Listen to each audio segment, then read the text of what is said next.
1 minute.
You're listening to Radio Sputnik,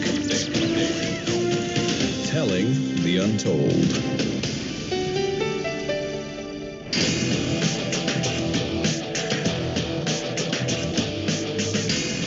Fault lines.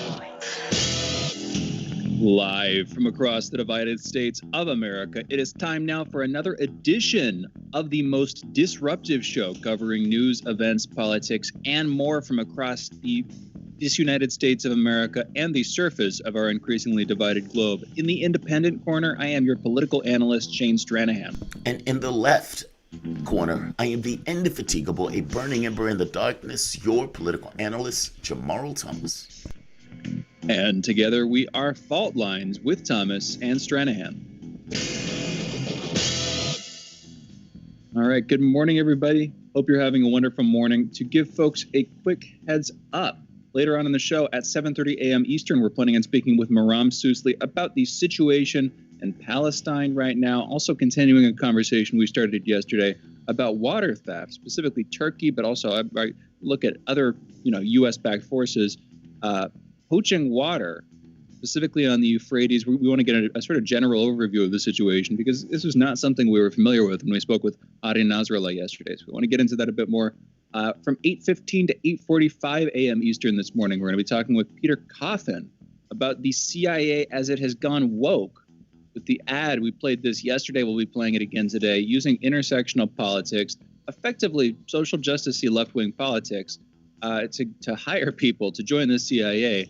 What an interesting confluence of ideas and institutions. Anyway, we'll be following that conversation with another one about whether or not Twitter should bring back Trump, a decision they'll be announcing this Wednesday. Whether they will bring back Trump is, of course, another matter. And whether Trump will come back is its own question. We'll be getting into all of that at 8:30 a.m. Eastern after, the second part of our conversation with Peter Coffin this morning. At 8:45, we'll be joined by Gregory Conley, the president of the American Vaping Association, talk about the Biden admin's plan to ban menthol cigarettes. Then from 9:15 to 9:45 this morning, we will be joined by Ted Rall talking about the Washington Post and the New York Times retracting their story published late last week on the FBI warning Giuliani of a Russian disinfo campaign in 2019 as the impeachment process against President Trump, the first impeachment process, was heating up. And as Giuliani, acting on Trump's behalf, was about to make a trip to Ukraine. At first, it was reported that the FBI had warned him of a Russian disinfo campaign. And as this report comes out, a claim there, the sort of underlying narrative that's being set up, is that he is going to Ukraine against the warning of the FBI, effectively acting into, this is how it would be painted, acting into Russian disinformation agents or whatever. Now, they have since retracted that story. The Washington Post originally published it, and the New York Times said they had independently confirmed it. Apparently, that isn't, I don't know how independent the confirmation was. Maybe they just used the same source and didn't know it or something, but it's pretty scandalous. This is just the latest in a series of stories that these high-profile newspapers have had to retract. Anyway, we'll be getting into that with Ted Rall later this morning. Whether or not question, Biden is a new FDR. If it's anonymous, how do you independently confirm it? Decent question. I hear you. I don't know. I will be honest. I have worked with sources before, but I've never worked with like anonymous intel official sources. That's a little bit outside of my bailiwick or personal sphere of knowledge. Yeah, I don't know exactly how you do that. I'm not. I would assume that they would try to make sure that the source they were talking to, they know who the source is. They just don't want to publish the name. So I'm assuming there's some back end knowledge of, okay, this person likes to talk to these people. You know, this person's telling me I'm going to be talking to you'll hear from people. I'm planning on going to the Washington Post with this. Would you like to hear about it? That kind of thing. So you can have some back end knowledge of who's saying what to whom. It's just there's a sort of veil of privacy or secrecy or whatever that gets put up between these sources and the public. It's not like the New York Times doesn't know who the source is. And knowing who the source is, it's often the case that they know who else the source is talking to. So I don't know exactly, but I guess it wouldn't surprise me if they actually knew they had the same source. And for some reason were able to call that independent confirmation. Or maybe it was another source. I don't know. Interesting. But you asked, I just know Kit Delanian is a CIA asset. And these guys get information from either the FBI or the CIA or some kind of intelligence official as they print this and they run with it. If that's private to the New York Times, how does it, like, if the New York Post, if the Washington Post has a source, great. How does the New York Times know who the Washington Post source is in order to say we've independently confirmed it? How do they know they're not talking to the same person? I hear you. No, and that's a fair question in its own way. If the source is sufficiently secretive, they might not know. They might not know who else that source is talking to. But the sense I would get is that they have some understanding of who these people are and what their prerogative is, how they're going to operate, how they feel they're justified in operating, those kinds of things. But if that's true, then how did they get this so monstrously wrong? It seems like that's more and more the business of the mainstream media, is to get things monstrously wrong at the behest of intel officials who can say one thing at one point. Another way to put this is that they're being used by a sort of diverse array of intel officials who are burning the credibility of these institutions for whatever short-term purposes they have in mind. Right there. That's what I think it is. I could certainly see that being a part of it. These institutions are tools and willing tools, and there's no reason to let them off the hook, but willing tools of the intel establishment as they go about pursuing whatever weird midterm and long-term goals they have in terms of changing public perception, changing action, all this stuff. Well, think about if it was you for the moment. And I say, Shane, I'm going to give you intelligence documents. And you said, okay, great. I'm going to be able to release intelligence documents. But let's say every fifth one is wrong. Maybe this is not every fifth one, but every fifth one is wrong. That suits my purpose, but it's there nonetheless. So 4 out of 5 you're going to get right. And the fifth one, when you get it wrong, nobody's going to care about it. That's what it looks like. Yeah. I'm sorry. That's how it looks works. Like. It looks like they're just being used. And if every one of those, no, that's the thing. And here's the thing. People like to get scoops. And so if outlet A, say it's the New York Times, if the New York Times fitting your model, if they publish 4 correct reports and 1 false report, and every one of those reports gets circulated by the media, well, what happens? The rest of the media has an incentive to bury the fact that the one incorrect report was incorrect because they shared it, they circulated it. And if they don't circulate it, if they're not talking about it, they're kind of left out of the conversation. And so it's like the guilt is diffused throughout the community. And what this means is the scrutiny is evaded on pretty much every count. There's no incentive for any independent, even unless it's marginalized. Like I'm sure Fox News is going to be critical of some of this stuff, particularly when it's hitting people on the right, because in a weird way, they're not immune from this stuff. But they don't seem to be operating at the caliber of the New York Times and the Washington Post, and therefore they don't seem to be as subject to these lies that intel officials apparently like to tell about what's going on behind the scenes, and that putting these stories out. Anyway, we got to get into headlines, but it's a screwed up dynamic. I will put it like that. It's a messed up situation, and we're all being hurt by it. The whole public conversation about what's actually going on in our country, whether you're talking about politics or just the presidency and the sort of celebrity aspect of who Trump was and who Biden is and what these families are like, the covering up of the Hunter Biden story, you don't have to follow politics all that closely to be interested in it. And a lot of people would be interested in it. And whether they should be is one thing, but the fact that they would be means the widespread suppression of that, the sort of constant attempt to bury that story, unlike everything that they hit Trump's family on. It just shows you which way they want the wind to be blowing. Anyway, in COVID news this morning, there were at least 29,536 new COVID cases reported in the United States yesterday, with 751 new deaths. Over the past week, there has been an average of 49,641 cases per day. There's a decrease of 26% from the average 2 weeks earlier. 32% of the American public has been fully vaccinated as of this morning, and 44% of residents have received at least one dose. And as of this morning, the coronavirus has infected more than 32,498,673 people across the United States and killed about 577,378. The official number of COVID cases in India has now topped 20 million, with more than 300,000 positive tests recorded for the last 13 days straight. India continues to report shortages of oxygen and other desperately needed medical supplies in the capital, Delhi, and across other parts of the country. The European Medicines Agency has started reviewing the efficacy and safety of China's Sinovac vaccine. The agency currently also has reviews underway of 3 other vaccines. Those are Sputnik's viral vector vaccine, CureVac's mRNA vaccine, and Novavax's protein-based vaccine. In national political news back here in the States, President Biden is planning on raising the refugee cap from 15,000 to 62,500 following months of gentle criticism for keeping the cap at levels held by Trump. This comes as they say they are trying to avoid overcrowding in migrant detainment facilities along our southern border. This also comes as, Jamarl, you pointed this out. There was this interesting article that was effectively it was from the Washington Post, talking about how we have given leverage to Mexico as we moved our immigration enforcement over into their hands. I just wanted to focus on that for a second. That's not in my headlines, but it was just a very interesting article. The whole issue here, or like the whole process, is we have this problem at our border. Admittedly, it has to do with problems had by our countries to the south, by our neighbors to the south.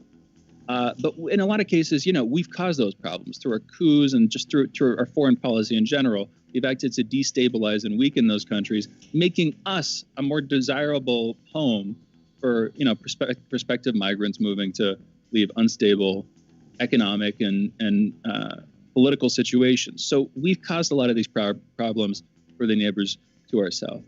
And in that respect, it makes sense for us to treat this almost as a foreign policy question. But the way that the administration is doing it, the way that Biden and specifically Vice President Kamala Harris are treating it, this is entirely a foreign policy problem. We're working with Mexico, Guatemala, and Honduras. We're going to shift our attention, shift the focus of us, of the media, and of you onto how these countries to our south are handling it in order to get to move the buck a couple thousand miles to the south. And then in some sense, this will be, our hands will be clean. We'll be dealing with the problem up on our border, but it's not that big of a deal. The real crisis is down south. Now the Washington Post is sort of hitting that. And this is accurate, I suppose, saying that this gives Mexico leverage. But shouldn't they have the leverage? I guess I don't understand exactly what they're criticizing here. If this is their problem to solve, if that's the claim that we're making, why is the Washington Post criticizing any political strength they may be gaining from managing what we call their crisis? Does that make sense? It's it's like trying to keep them as weak as possible, even when we're saying the problem is theirs to solve. And it's like, well, but if the problem is theirs to solve, they have leverage. They have the ability to control this situation, and we want that control. But what is it? Which one is it? Do we want the control, or do we want to be irresponsible? We want to not take responsibility for the problem. I don't know, but I think you see what I'm saying here. I see what you're saying. It's a the weird contradiction there is just mismatch. Reality. I mean, that's the contradiction. Like, the contradiction is the narrative is hitting reality. Like, if you notice, the reporters, when they're talking about it, even Joe Biden, when he's talking about it, when he was giving the non-State of the Union speech, and he brought up immigration, he made the point of saying, natural disasters, human disasters, but he doesn't say U.S. foreign policy. Like, it's weird in the way that they dance around that. Even Jen Psaki, or the way that the reporters asked the question, they never asked just the blunt, straight question that all of them Like, this is kind of where I hit my head on, are they lying or are they incompetent? I was like, they can't be that incompetent. They got to be lying. Because all of them have to know U.S. foreign policy, especially from the standpoint of South America, the coups. They have to know that. They have to know about the governments we've knocked over, the policies that we've put in place, the DEA, like the drug stuff. I mean, and for them to not mention that when they're talking about South America, it comes across as dishonest. I don't believe they're that incompetent. They can't be. I think a lot of them are. I will be honest. I'm sure that some of them are in the know, and they kind of talk about it behind the scenes, but they know that they have to keep a straight face, and they know that they have to keep their laces straightly tied when they're out in front of TV or when they're publishing op-eds or whatever, talking about this stuff. But I think plenty of people, this is typical mind fallacy, I think plenty of people are just incompetent. I think you are more competent than a lot of these people, Jamarl. And therefore you think, okay, they're going to have an interest. They're going to have a passionate, deep, abiding interest in what's going on overseas, in the transgressions of the United States government, in those kinds of things, because that's the level of sort of moral verisimilitude or the level of moral integrity that they would need to bring to their profession in order to really live up to the standard of what it means to be a journalist. But they don't. They don't. A lot of these people were, effectively abducted into careers from college with a decent but not hefty paycheck and the hopes that they would be able to rise up the ranks and, maybe make more money, that kind of thing. I think that's what's on their mind. It's not getting the story straight or being, honest arbiters for the public. That's not where they go with this. Anyway, I'm talking too much. We need to close out headlines here. Those are headlines. You're listening to Fault Lines with Thomas and Stranahan. We will be back in a minute on the other side of this break with our soapbox segment, Jamarl's monologue, and a short back and forth. Be right back. Fault Lines. What do we want? News, politics, and culture. When do we want it? Wait, we weren't finished. News, politics, and culture without the red and blue spin. Okay, so now when do you want it? Daily from noon to 2 p.m. Eastern Time. Okay, satisfied now? Never. Tune in to Political Misfits on 105.5 FM in Washington, D.C. and on 102.9 and 104.7 FM in Kansas City, Missouri. Daily for our analytical fix. No surrender.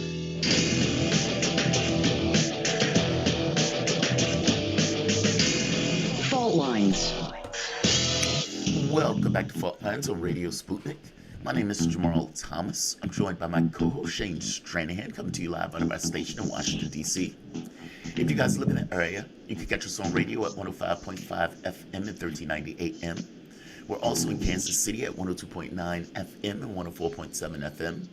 If you guys are digging what Shane and I are putting down, whatever platform you're consuming this content on, give us a like and share that audio or video. If you want to join in on the conversation, you can do so with a chat, a tweet, and of course, you can reach us by phone at 202-521-1320. That is 202-521-1320. Your engagement helps make this show what it is, so definitely don't be shy. Going back to the conversation that Shane and I started this show off with, I often ask the question, is media incompetent or is media lying? Because I cannot get my head around this notion that information is put out, an analysis of that information gets across a certain point, and that point gets radically ignored within the next, few minutes. I like to point to the Russian story. Russians are paying the Taliban. And then no one asks the question, wait a minute, does that make sense? It becomes clear that the intel is leaking information to media. This should have become clear year upon year upon year upon year ago. It's the way they get their stories. It's the way those stories get leaked into the mainstream. But the question of whether or not the story is accurate does not seem to follow. In fact, the whole leaking of it, the point of the leaking, the reasoning for the leaking, that stuff doesn't even seem to follow all that much. Reporters seem to have their sources. Those sources are in the intel community. They get information. They release the information. Interrogation and inspection into whether or not it is accurate, or even for the reasoning and rationale that is being leaked, doesn't seem to apply. This is weirdly even more the case when you're talking to various elements of government. It wasn't this way under Trump. They were very attacking of Trump, meaning pretty much the people who were in the Trump administration and everything else. They were very questioning. But that doesn't seem to be the case for Biden. Biden has gotten a free pass in a way that I've never seen a president get a free pass. And I don't know if this is a releasing of the tension of the muscle that was Trump, but it is not doing this country a good service. And whether it's the story on Giuliani that none of them had not even the faintest bit of questioning about, and then to even go further and say, hey, that source is anonymous, but we have confirmed it. We've confirmed it. And then it turned out to be wrong. Not only was the original story wrong, the confirmation was wrong. And just like during the Trump era, it all seemed to be going in a certain direction. The skepticism just doesn't seem to be there. And it seems to be something that is just fallen out of favor in media. Great example, Anthony Blinkin gives a sit down with 60 Minutes. Listen to what Blinkin says. Let's play the first clip. No skepticism. It is the one country in the world that has the military, economic, diplomatic capacity to undermine or challenge the rules-based order that we care so much about and are determined to defend. But I want to be very clear about something, and this is important. Our purpose is not to contain China, to hold it back, to keep it down. It is to uphold this rules-based order that China is posing a challenge to. Anyone who poses a challenge to that order, we're going to stand up and defend it. I know you say the goal is not to contain China, but have you ever seen China be so assertive or aggressive militarily? No, we haven't. I think what we've witnessed over the last several years is China acting more repressively at home and more aggressively abroad. That is a fact. What's China's goal? I think that over time, China believes that it can be and should be and will be the dominant country in the world. Chinese fighter jets are increasingly visible in the skies above the Western Pacific, where the U.S. Navy also has a presence. This past week, China's President Xi unveiled 3 new warships to patrol the South China Sea. It already has the world's largest navy and could use it to invade Taiwan, a democratic island and long-standing U.S. ally. Do you think we're heading towards some sort of military confrontation with China? I think it's profoundly against the interests of both China and the United States to get to that point or even to head in that direction. Now, they're not going to explain the history of Taiwan and how it was created. They're not going to explain the complicated relationship in the sense. They're not going to explain that the U.S. has, 800 military bases around the world. They're not even going to ask the question of why is the United States sitting in that part of the world where China, where these guys can interact in the first place. Meaning, they're not going to question this idea of the U.S. hegemonic, the order of this world and the way it is. He says this rules-based order. I would tell you this, Iraq would have loved for that rules-based order to exist before we bashed that country to bits. Or for that matter, it would have loved for the rules-based order to exist backing terrorists in Syria and Libya to topple those governments. It would have loved for rules-based order in regards to the sanctions that we unilaterally pass against countries we don't particularly like. And to make this point much more clear, when Donald Trump was in office, Tillerson, Secretary of State before, prior to Mike Pompeo, he received a memo because the people were so concerned about his, questioning about human rights. The memo says, quote, allies should be treated differently and better than adversaries. Otherwise, we end up with more adversaries and fewer allies. He goes further to make the point. This is countries like China or countries like Russia should be attacked on human rights because they're our enemies. But countries that are not good on human rights, that are our allies, should be overlooked. Human rights should be used as a club, no more, no less. So when Blinkin is sitting here, Blinkin is doing exactly what U.S. policy is, regardless of the president, and is exactly what Brian Hook was trying to describe to Tillerson. Blinkin is just Mike Pompeo in drag. That's all he is. No more, no less. The policies that he espouses, the bellicosity that comes out of his mouth, he would be best suited for working at the head of the CIA or something. Secretary of State, you would imagine, has a different purpose. This rules-based order that we basically set up, and we don't like the fact that China is becoming that much more of an economic dominant power. What he's basically saying is, we set up an order where we were dominant, and you guys are challenging that technologically and economically, and we don't like it. That's all this is. Now, the person for 60 Minutes should be able to ask that and should be able to pry into that, but not so much. They don't.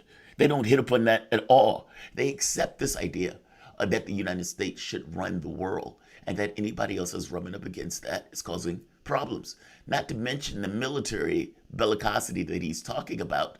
Think about what we're saying for the moment. We have bases all over the place. We have military sitting in Syria right now stealing oil.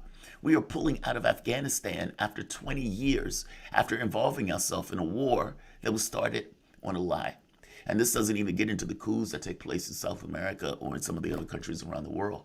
The idea that he's sitting here saying this is profound and astonishing. No, we're not going to take issue with Saudi Arabia. No, we're not going to pass sanctions on Saudi Arabia, despite the fact that they have crucifixions there. Yes, we will complain about Iran and we will complain about China. Let's play the second clip. One more clip.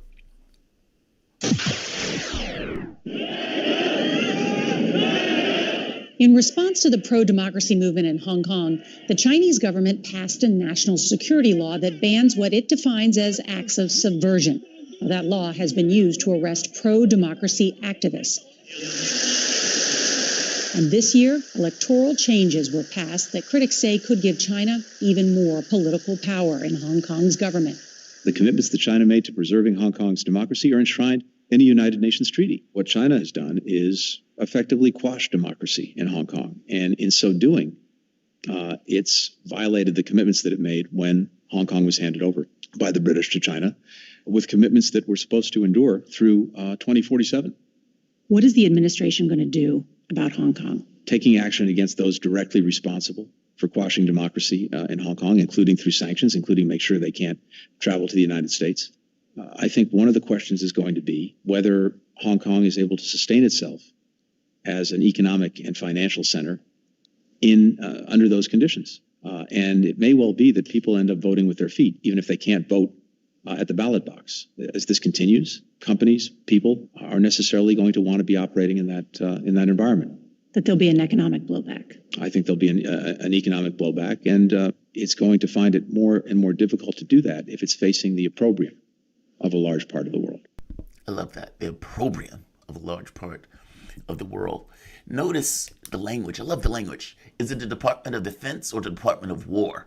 Which one's more honest? The Department of War is far more honest. Pro-democracy protesters burning down police stations. When we burned down the police station here, first time I have ever seen it, did we call them pro-democracy protesters?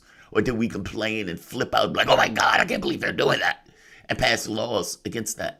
We didn't consider them pro-democracy protesters when they burned down the police station. And yet, we do. We didn't consider people pro-democracy protesters when they knife a cop or beat up people who don't necessarily agree with their premise. We didn't consider them pro-democracy at all. I love the language. I love the language. The Free Syrian Army. Is it Free Syrian Army, or are these guys just terrorists that we're backing in the region? I love the language. The point that I'm trying to make here is there should be far more skepticism in the conversation with Blinkin. And the reality of it is, the truth of it is at the very end, they're going to have a hard time being that much economic dominance if people believe that they're either committing genocide or they're putting down democracy. That's the point. What Joe Biden in that speech, competition, all of this, the Uyghurs are committing, the Chinese are committing genocide. Well, we're still trading with China. They're still a number one trading partner, number three trading partner. So wait, we're working with a country that is basically Nazis? Is that what you're saying? There's not any level of skepticism when talking to people like this, or when receiving stories from intel. That needs to change. Or at the very least, American public should see American media for what it is, an armed of the state. Shane, what are your thoughts?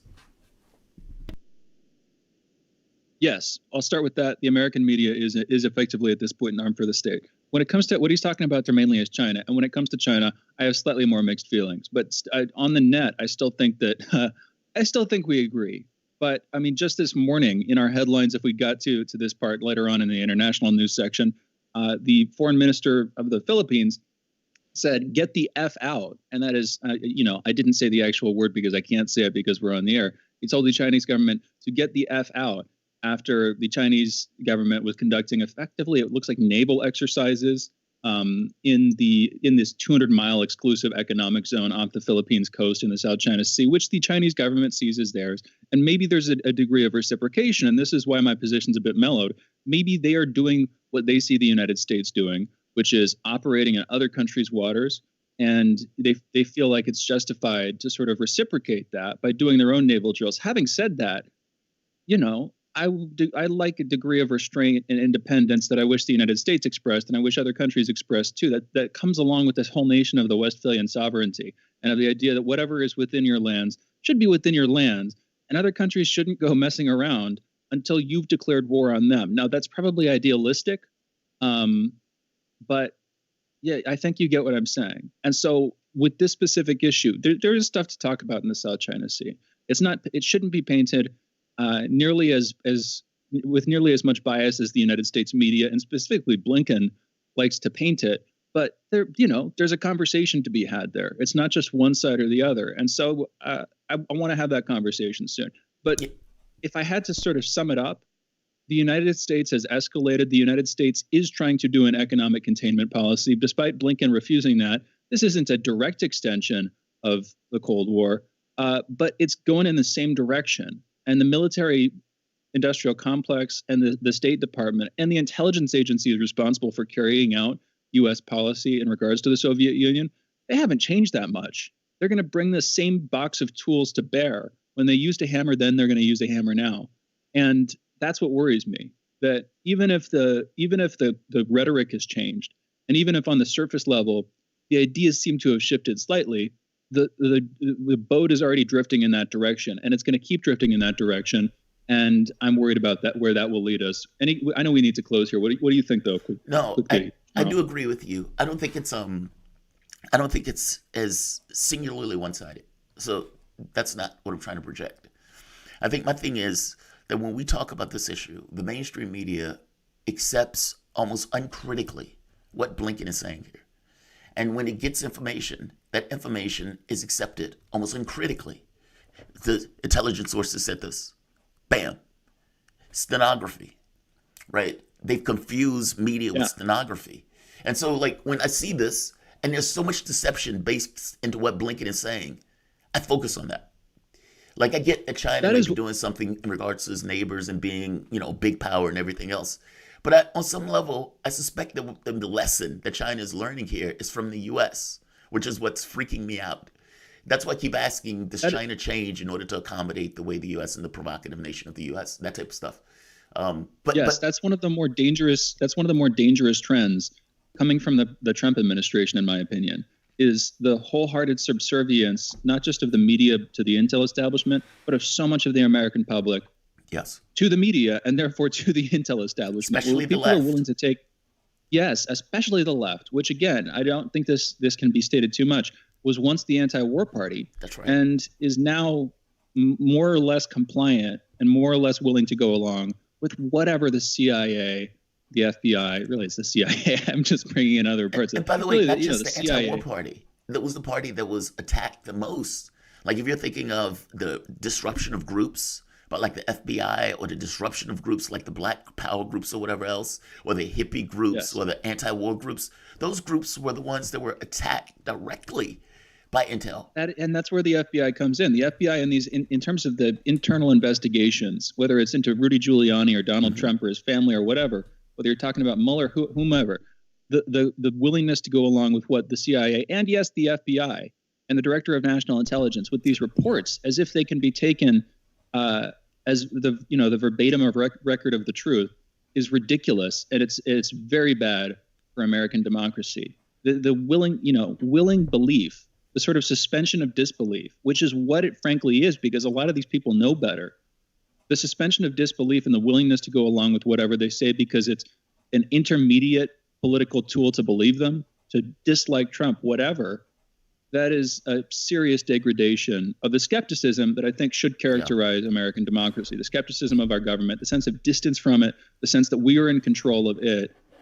All of that, that's fallen by the wayside. We need to close this out. We're going to bring our next guest on. We're talking with Maram Sousli, partisan girl, Syrian girl. We're going to be talking about the situation in Syria, also the issue of what's going on right now in Palestine with the Palestinians and Israel. You're listening to Fault Lines with Thomas and Stranahan. We will be back with Maram on the other side of this short break.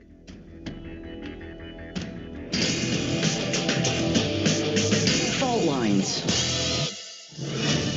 You're listening to Radio Sputnik. Want to know how international issues fit into local ones and how local issues fit into international ones with the historical context to tie them together? Well, we're bringing it to you all by any means necessary.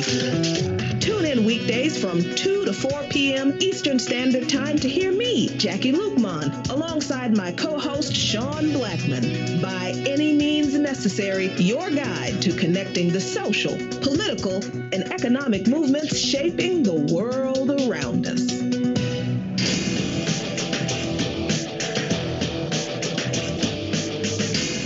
Fault Lines. Welcome back to Fault Lines on Radio Sputnik. My name is Jamarl Thomas. I'm joined by my co-host, Shane Stranahan, coming to you live out of our station in Washington, D.C. Joining us is Maram Sousli. Maram Sousli is a political commentator and geopolitical analyst. You can follow Maram on Facebook and Twitter at Partisan Girl and find her on YouTube by searching for Syrian Girl Partisan and support her on Patreon at patreon.com/Syrian Girl. Maram, thank you for joining us. How are you doing this morning? Good. How are you guys? We're doing all right. So we brought you on to have a conversation about what is taking place in Palestine right now. I pay attention every so often to just kind of check the news around the world, and I came across this I guess it's a headline: "If I don't steal your home, somebody else will," a settler says. I guess basically telling her, look, if I don't do it, somebody else is going to do it, so I'm going to do it. You also have apparently Israeli attacking a Palestinian village after a shooting. Apparently there was a drive-by shooting and Israelis attacked a village in response. What is taking place right now in Palestine? What is the events on the ground as you see it? Well, essentially, the Israelis are trying to take over the west of Jerusalem. So the west of Jerusalem is populated by Palestinians, and they're basically trying to drive them out.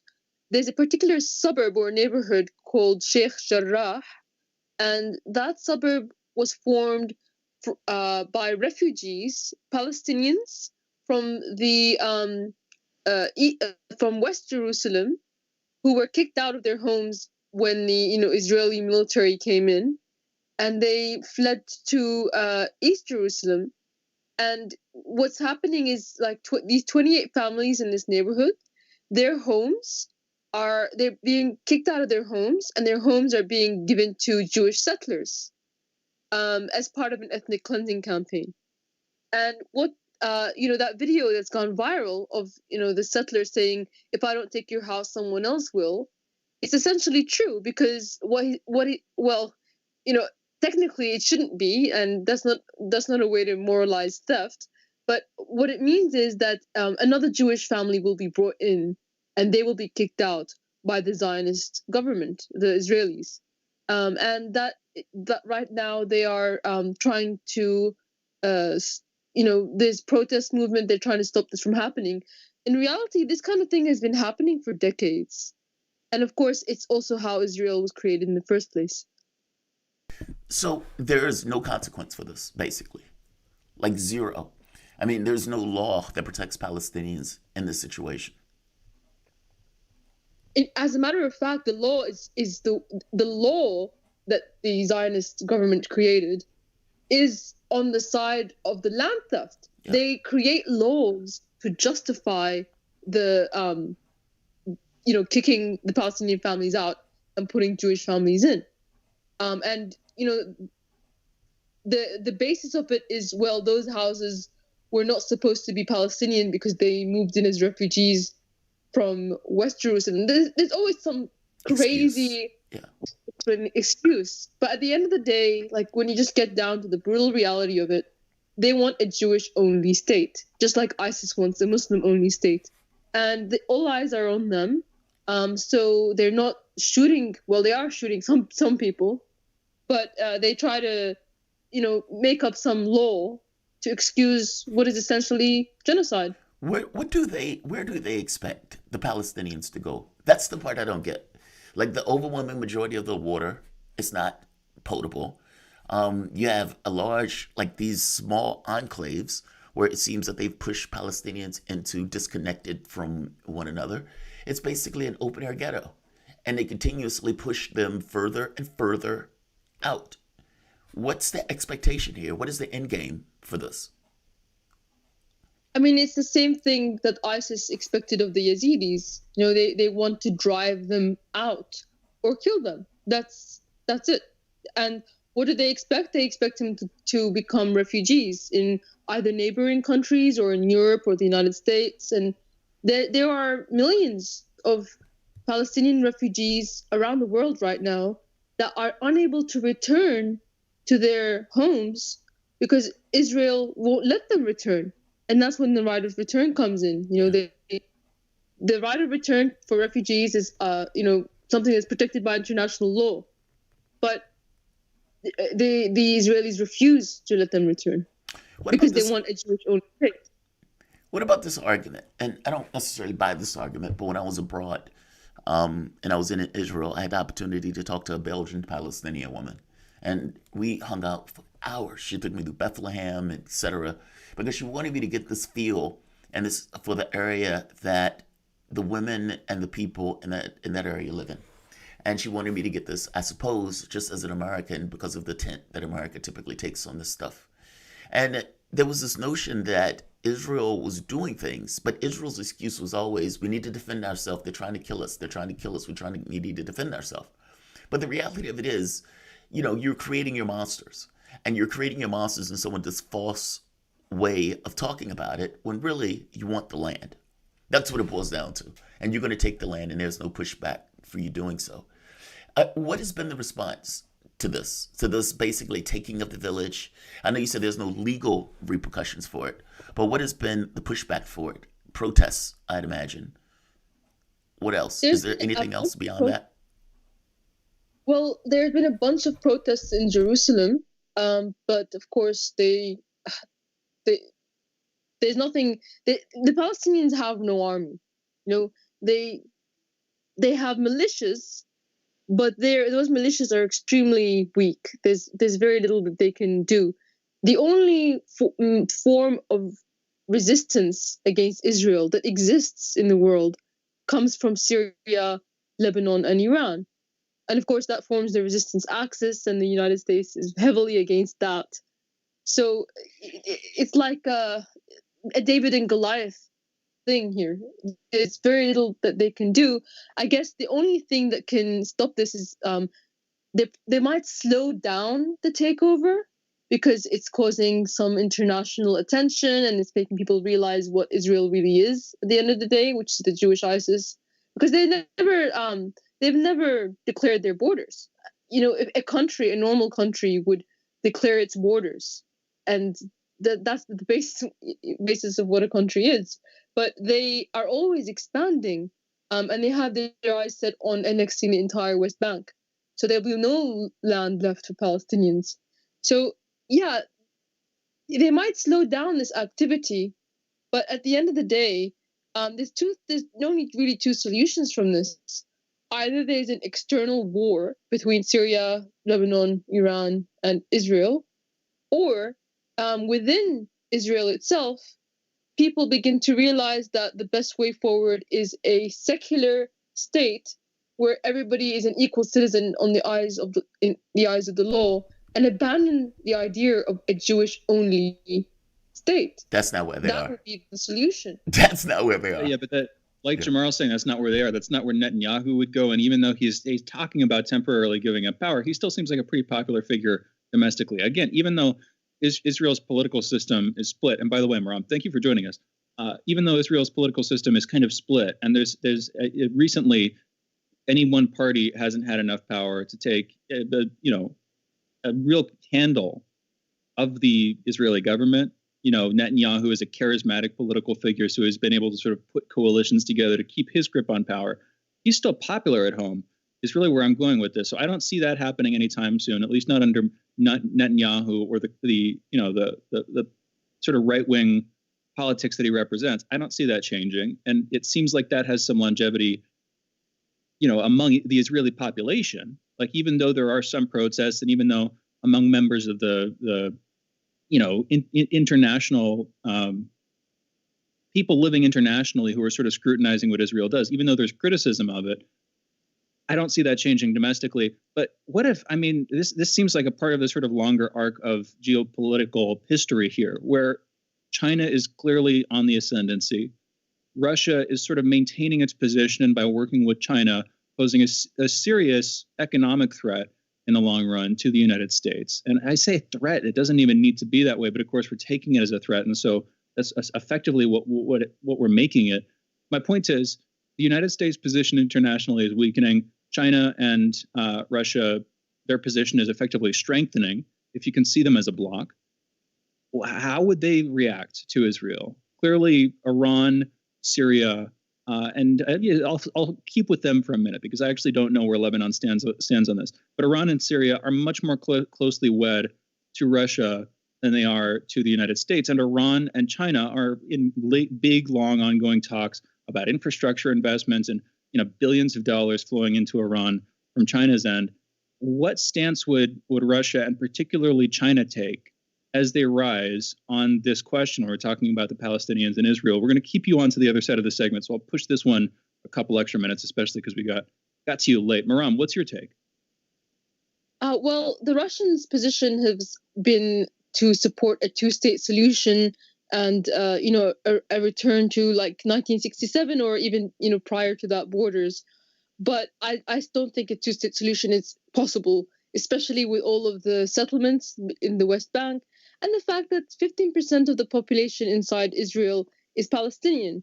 I don't think a two-state solution was ever possible, especially because Gaza and the West Bank are, they're not even contiguously connected. So I think that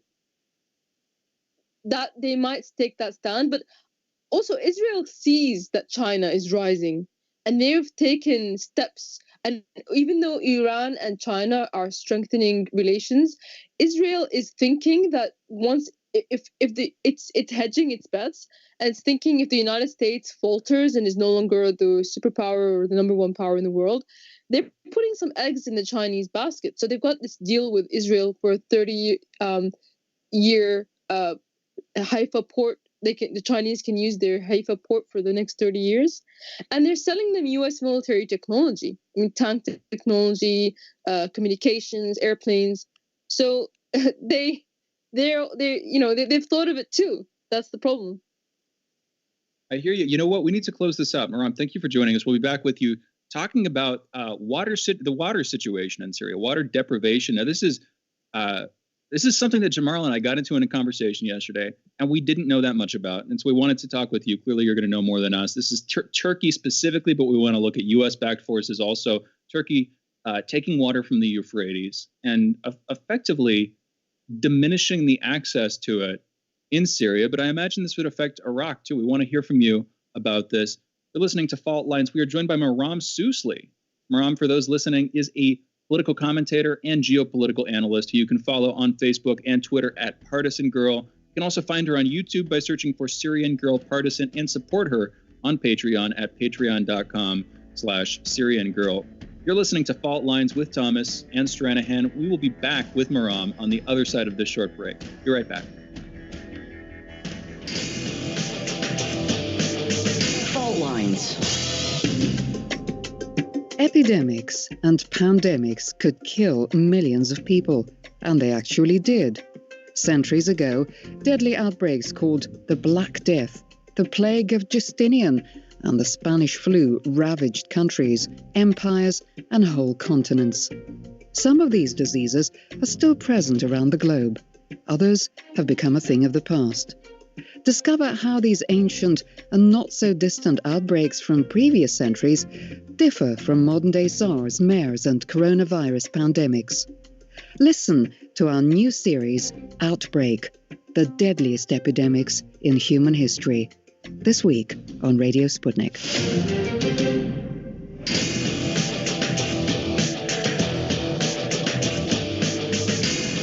Fault lines. And we're back. You're listening to Fault Lines with Thomas and Stranahan, and we're talking water, specifically the lack of access, the deprivation of the use of water in Syria. We're joined by Maram Sousli. She's a political commentator and geopolitical analyst. Maram, mostly when we've been talking about other countries taking resources in and from Syria, we've been talking about oil. We've been talking about the wheat fields. We've been talking about this sort of economic stranglehold that specifically Western-backed forces and the United States through its proxy groups, or Trump even bragged about it, taking hold of Syria's oil fields, using them, selling that oil, effectively depriving the Syrian government of access to it, which has led to like long-run power shortages in the urban centers under possession of the Syrian government. We've also talked about, again, burning the wheat fields, not even using the wheat fields, but burning some of them, effectively depriving Syrian people living under Assad of access to food, what you would need to survive. What we haven't focused on nearly as much is water. It's because it's something that I don't think has come up in any of the conversations that we've had on this topic before, but is a big issue. I wanted to hear from you. What is the situation? Who's taking what water? Where is it coming from? Where would it be going? And who is this affecting in Syria? Maram. Oh, thanks so much for opening this topic. Basically, it's widely known that blocking off water to a country as a form of, warfare is against international law. And this is what Turkey is doing to Syria right now. The Euphrates River, runs downstream from Turkey to Syria. And Turkey has, for the last several decades, been damming the Euphrates, and they control how much water flows out of those dams. And the amount of water is governed by international law and treaties. Of course, it's not enough water in the first place. In the first place, Turkey, by damming those rivers, caused a drought in Syria that lasted for 10 years. But now the situation is even more dire, and the Euphrates is drying up. Like, there are parts where you can just walk across now. That's how dry it's becoming, and it's starving the northeast of Syria of water.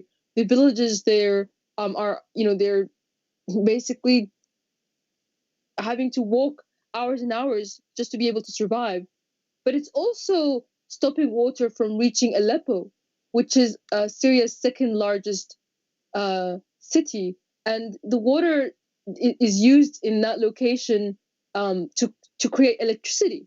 So we have like electric plants that run on water, and they have to be maybe turned off now, and that's going to cause a huge energy problem in Aleppo. And summer is coming, so you can imagine that even before this happened with Turkey damming the Euphrates, the war caused water shortages. And in summer, when there's no energy, there's no electricity to run air conditioning, and there's no water, what's going to happen is a lot of heat stroke, and a lot of, especially older people, are going to die. And that's something that happened to my own grandmother, actually, who lives in the nicest part of Damascus. But like a heat wave in summer, no electricity, and a water shortage, and her heart stopped. So you can see that this is something that's going to affect, if it's affecting people that are relatively well off. I can't even imagine what's going to happen to thousands and thousands of people. Yeah, that's a major deal. I think people need to really consider what that means. Like you say, electricity, irrigation from the standpoint of crops, and even drinking right here. In Aleppo, the situation for residents has been described as critical. Like Diaz Azor, there is risk that two large power stations, which irrigates part of Aleppo as well as Raqqa, would need to shut down soon. So it's not just, hey, they're damming the water. It's also they're cutting off electricity to these areas that need it. And like you said, either for the standpoint of heating, meaning to cut down on air, or things like crop cultivation. It's a really big deal. That's amazing. And this has been apparently going on for years now, right? I mean, this is not something that just started yesterday, even though it might have gotten that much more critical recent weeks. They're doing this to go after the Kurds, correct? I think Turkey's doing it to go after both the Kurds and the Syrian government because it's hitting both at the same time. Right. And of course, Turkey wants to get rid of the Syrian government too. But yeah, also their main concern is the Kurds. But the U.S. is maintaining the Kurdish control over the northeast of Syria. So long as they maintain control, so long as the U.S. occupation remains in the northeast of Syria, the Kurds will control the northeast of Syria, and Turkey will continue to make people suffer because of that. Maram, we had heard that real quick on the U.S. support for the Kurds. We had heard that late last year the United States had withdrawn that support. This was around October, I believe it was, of 2020, when Turkey had launched, sort of renewed its offensive, had launched a larger offensive, and pushed into more Kurdish-controlled regions, not only in Syria but also in Iraq, which hasn't been getting talked about as much. And I want to come back to Iraq in a minute when we're talking about the water. But again, last I heard, the United States has sort of removed its support for the Kurds. Are we getting that wrong? What's the actual situation there? As far as I know, Biden has renewed and resurged that support for the Kurds. And I just want to make it clear that the northeast of Syria is majority Arab, not majority Kurdish. So the Kurds are more like their population centers are along the Syrian-Turkish border. So they're not really concentrated just in the northeast. But it just so happens that that's the location where all the oil is. And that's why the U.S. is focused on that location. It's not really about, giving Kurds control or a state or anything like that, although they would like to balkanize the country as well. But it's about cutting off resources from the majority of the Syria's population, which live on the west side of the country. So that I'm afraid to say Biden is he calls himself one of the biggest supporters of the Kurds. So this situation is going to extend for a longer period of time. Yeah, basically Trump took a tactic just to extricate himself from the situation. I don't think Biden is going to take that same tact, unfortunately. What is Syria going to do going forward? Now, the reason I ask this question, you basically have a situation where they're going to have to, on some level, expand and move out of, I guess the country is still being occupied and Turkey is still instigating itself further in. I guess the question is, if the U.S. pulls out, and maybe this is two parts, do you think the pivot that Joe Biden is taking in Afghanistan is going to have any kind of significance in Syria? Meaning in the way that he seems to be extricating himself from Afghanistan, would this also be in Syria? Like, is Syria the next step to this? And if so, what happens in Syria? Meaning, if the United States wasn't in Syria, what happens? I'm really curious about this point. Does Bashar al-Assad, is he able to regain the country? Is there able to gain some level of solidification of the country in a way that it can move forward economically? What happens if the U.S. pulls out? Well, I should say withdraw support. That's more accurate. Sure. Well, there's a two-part question. The first part, what are we going to do? Well, we have to endure, because what they want for Syria to do is to back down and sign a deal that creates a Kurdistan and therefore a permanent U.S. occupation with permanent U.S. bases like in Iraq. And Syria is never going to do that. So we're just going to have to bear it and try to take back the territory slowly but surely. And what would happen if the U.S. pulls? Well, what happens with Afghanistan? While I support 100% the the US pull out of Afghanistan and an ending of a 2-decade war, I don't think Syria would benefit from it. I think that, and I don't think it means that the US is going to extricate itself from Syria. I think that they've decided they've stretched themselves too thin, and by pulling out of Afghanistan, they're going to take those resources and then put them into Syria. And I think that what would happen if the US were to leave, I think they on the same day, the Kurds will make a peace treaty deal with Damascus, and the resources of the northeast of Syria will be allocated to the rest of the country, and like the we're gonna have to end this. Yeah. I really wanted to answer to that. Maram, thank you for joining us. Maram is a political commentator and geopolitical analyst. You can follow Maram on Facebook and Twitter at Partisan Girl. Find her on YouTube by searching for Syrian Girl Partisan, and support her on Patreon at patreon.com/Syrian Girl. You guys are listening to Fault Lines with Thomas and Stranahan. We will be back in a moment.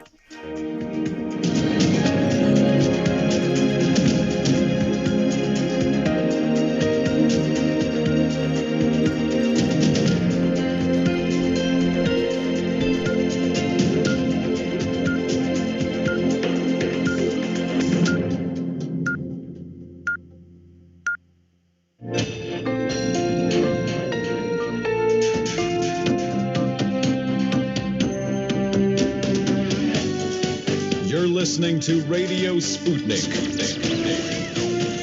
Telling the untold.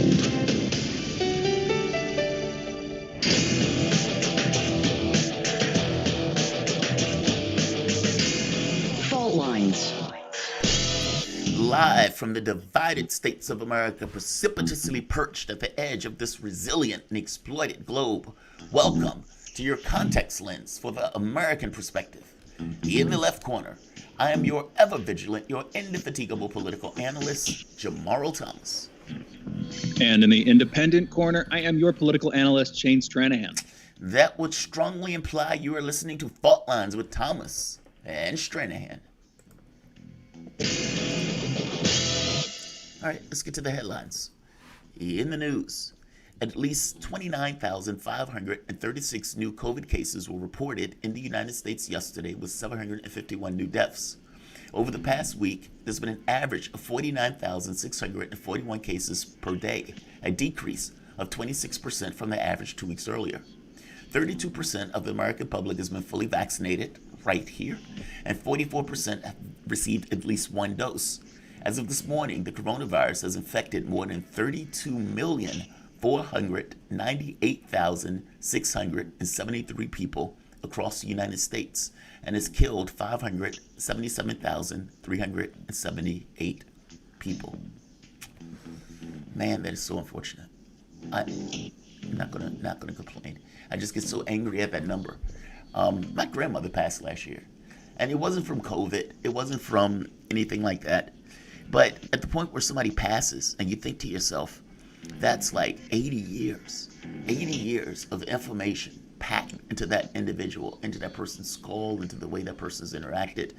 And it is unique and specific to their distinction in the world, and yet all of it up in smoke, as if it never was.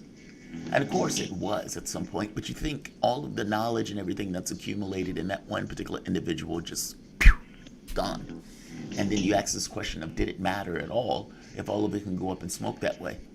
The point that I'm getting to here is, with all of those people dying, each and every one of those people had an experience similar to my own that may have been more wed to their person or less wed to their person, but these are lives that had friends, relatives, weight in regards to the community to which they engaged, and all of them up in smoke. And the number didn't have to be that way. The number was made that way by choices that were made by politicians and by various people. And politicians, that's where I'm going. But let's keep going. I'm not going to get stuck. The official number of COVID cases in India has now topped 20 million, with more than 300,000 positive tests recorded for the last 13 days straight. India continues to report shortages of oxygen and other desperately needed medical supplies in the capital, Delhi, and across other parts of the country. If it bleeds, it leads. In this case, India has a huge crisis and medical emergency, so there are eyes on to observe and to pay attention to it, I suppose. I don't know, I get a little salty. I just wish that as a world we worked in a certain degree of harmony on this stuff where it wouldn't have to get to that point. Meaning, if India could suffer, but if the suffering gets too great, that's when we pay attention. And I just don't want them to have to suffer in the first place. The European Medicines Agency has started reviewing the efficacy and safety of China's Sinovac vaccine. The agency currently has reviews underway for 3 other vaccines: Sputnik viral vector vaccine, CureVal's mRNA vaccine, and Novak's protein-based vaccine. Look, I would say this. One of the most hopeful elements about this is not so much the number of people dying or anything like that, but it's people seeing science in the moment, not science 40 years settled. They see the iterative process, this ability to get information and respond to that data and make adjustments based on the data that you get. It's not like a political system where a person takes a political ideology and regardless of what happens around them, the world can fall apart and that ideology remains constant. No, science is different on this. We're also seeing this notion of all of the technologies that we're employing for something like this. I mean, these are different vaccines. Sputnik viral vector, mRNA, protein-based vaccine. These are different vaccines. And these are different technologies that they're using to solve the same problem. It's very interesting and very hopeful in this regard of what, especially the mRNA vaccine, could end up being as it goes forward in regards to this examination, especially with the information is gleaming from this, which is a major experiment of the mRNA vaccine on basically a large population center. President Biden is planning on raising the refugee cap from 15,000 to 62,500 following months of gentle criticism for keeping the cap at levels held by Donald Trump. Chairman of the Joint Chiefs of Staff, General Mark Milley, has ended his opposition to the major policy changes first greenlit by Defense Secretary Lloyd Austin that would affect how sexual assault cases are handled in the military by moving the investigations into claims outside of the military's chain of command and into some more independent review process. A commission is currently carrying out a 3-month review process. A Defense Department survey has estimated that there were more than 20,000 sexual assaults in the military in 2018. I gotta be honest, if you really care about that issue, I don't know how you complain about it being moved outside of the military structure. A woman gets assaulted. The idea that she has to go to her military commander to talk about something that is not specifically a military issue. Meaning, within the context of their job and responsibility, that person who's an officer, that person who's a private, or whatever capacities there are in the military, that capacity, that conceptual thing is different than what that individual is dealing with in regards to their assault. I'm making the point that those distinctions there, her role in that is somewhat different than the role that is taken on at the point where she's assaulted, and the guy who assaulted her, he's not assaulting her in the capacity of military service, he's doing so as a man assaulting a woman, if that makes sense. It should not be held within the auspices of the military command. It is weird in and of itself to have to go to your major or the person who's above you to talk about it. And what happens when the person who you need to talk to is that person that did it, and you have to go. It's just a very weird process to have to stay within the military structure to talk about this. Yes, it's a good thing that it's taken outside of the structure. And if you believe and you really want to do something about it, then yes, this is the right choice. A landmark lawsuit against pharmaceutical companies over opioid abuse cases has just begun in West Virginia. Cable County and its county seat, Huntington, have accused 3 prescription opioid distributors of failing to monitor, divert, and report suspicious orders under the Controlled Substances Act. West Virginia has one of the highest opioid-related overdose deaths in the country. This is the first case, or federal case, to go forward among thousands of opioid lawsuits. So Shane, what do you think about this one? I see, from my standpoint, companies are there to maximize their profit.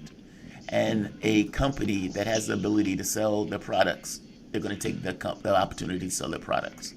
But this one is, West Virginia is arguing something a bit different here. They're arguing that, well, they failed to monitor under the Controlled Substances Act, meaning there's a law that they're holding them up against and saying you didn't do XYZ under the auspices of the law.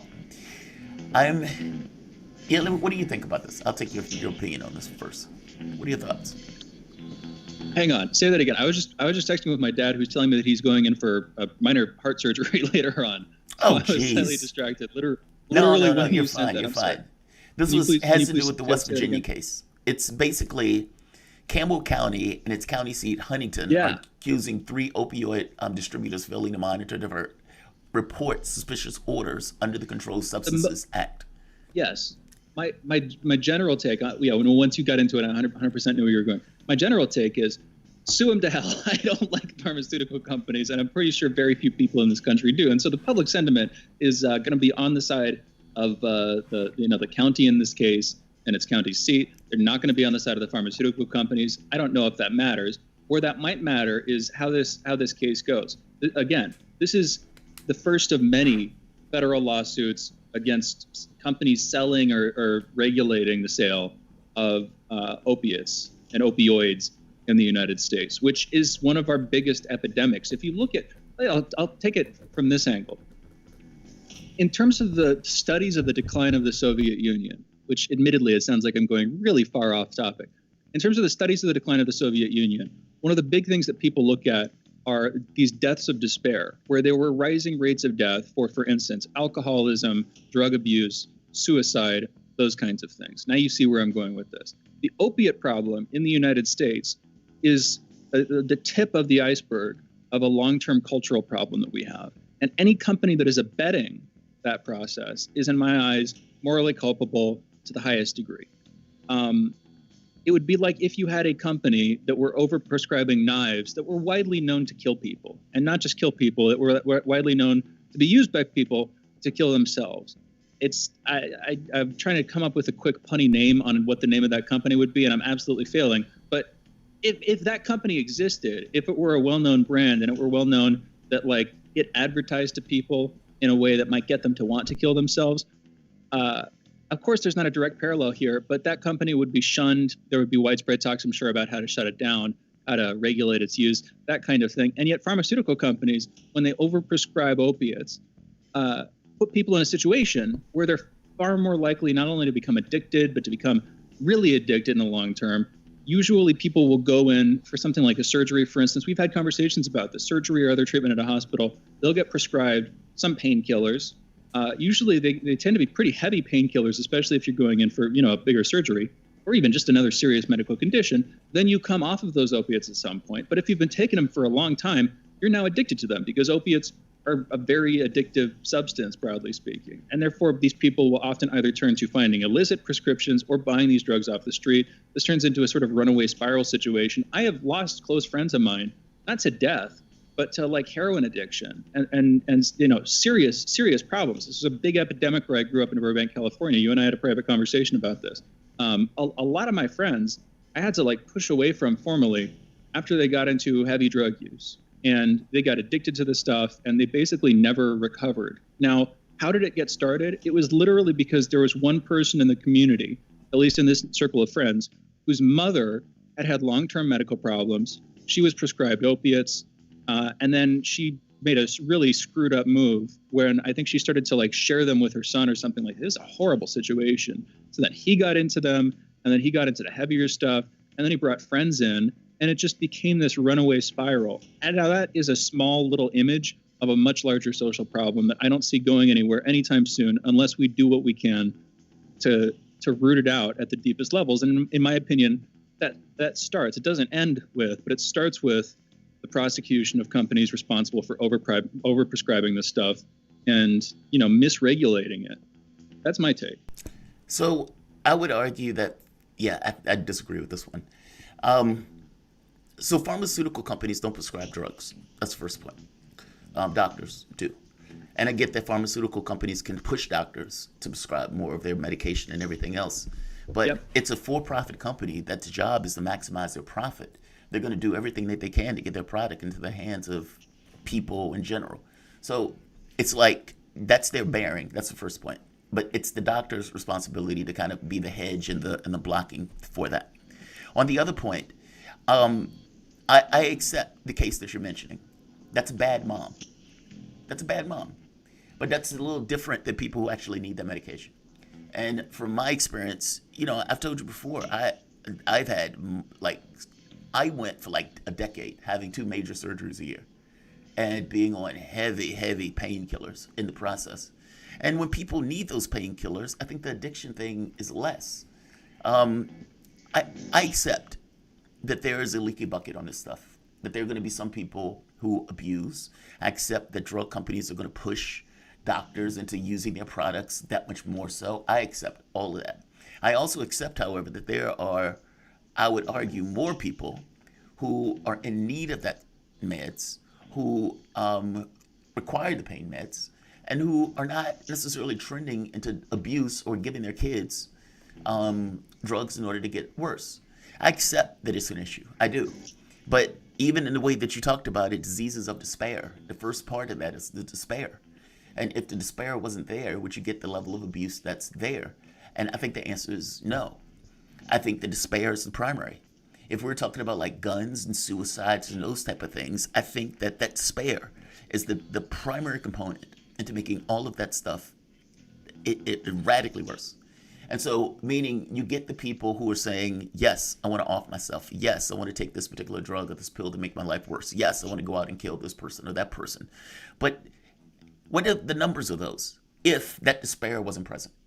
If that person didn't feel like my life is in the toilet, I'm not making X amount, I'm not living up to a cultural standard, I'm not living up to a standard for my family.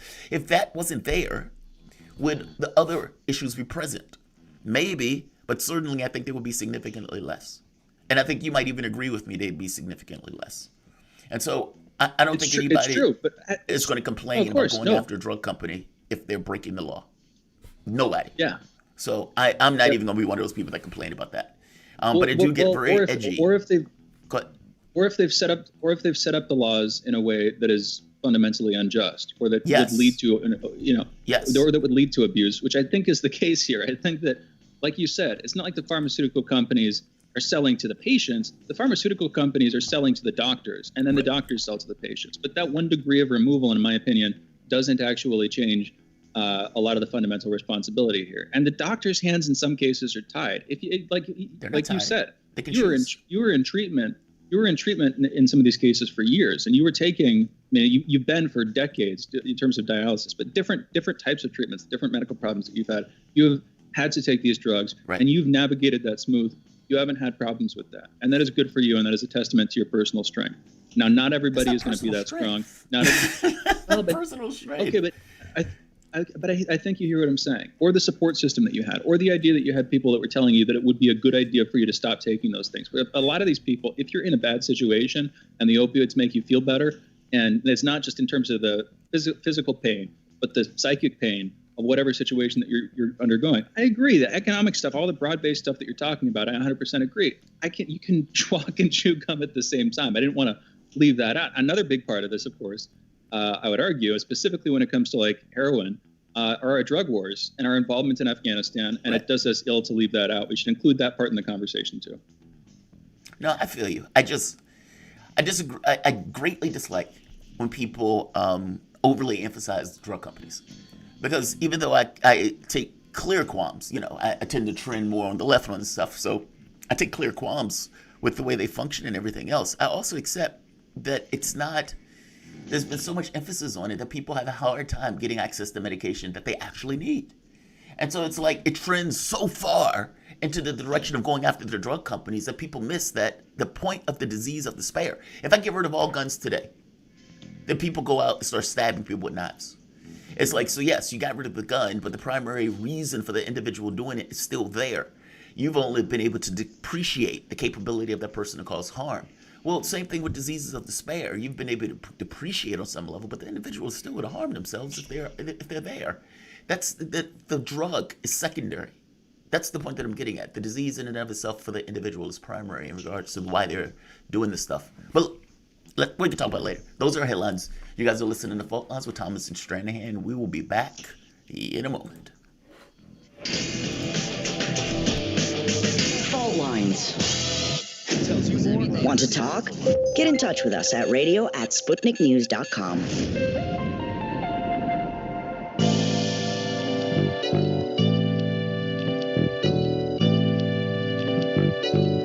What's the most important hour of the day. It's the Critical Hour with Dr. Wilmer Leon. On this show, we don't just deliver the latest headlines. We divide the real from the fake. Tune in to hear from some of the most brilliant political minds of today. Get in-depth news and analysis that goes beyond the surface and dig straight into the details. Set your clock to the Critical Hour for a news perspective unlike any of those other guys. Tune in to the Critical Hour with Dr. Wilmer Leon, weekdays 6 to 7 p.m. Eastern, and catch us on Facebook Live. You're listening to Radio Sputnik.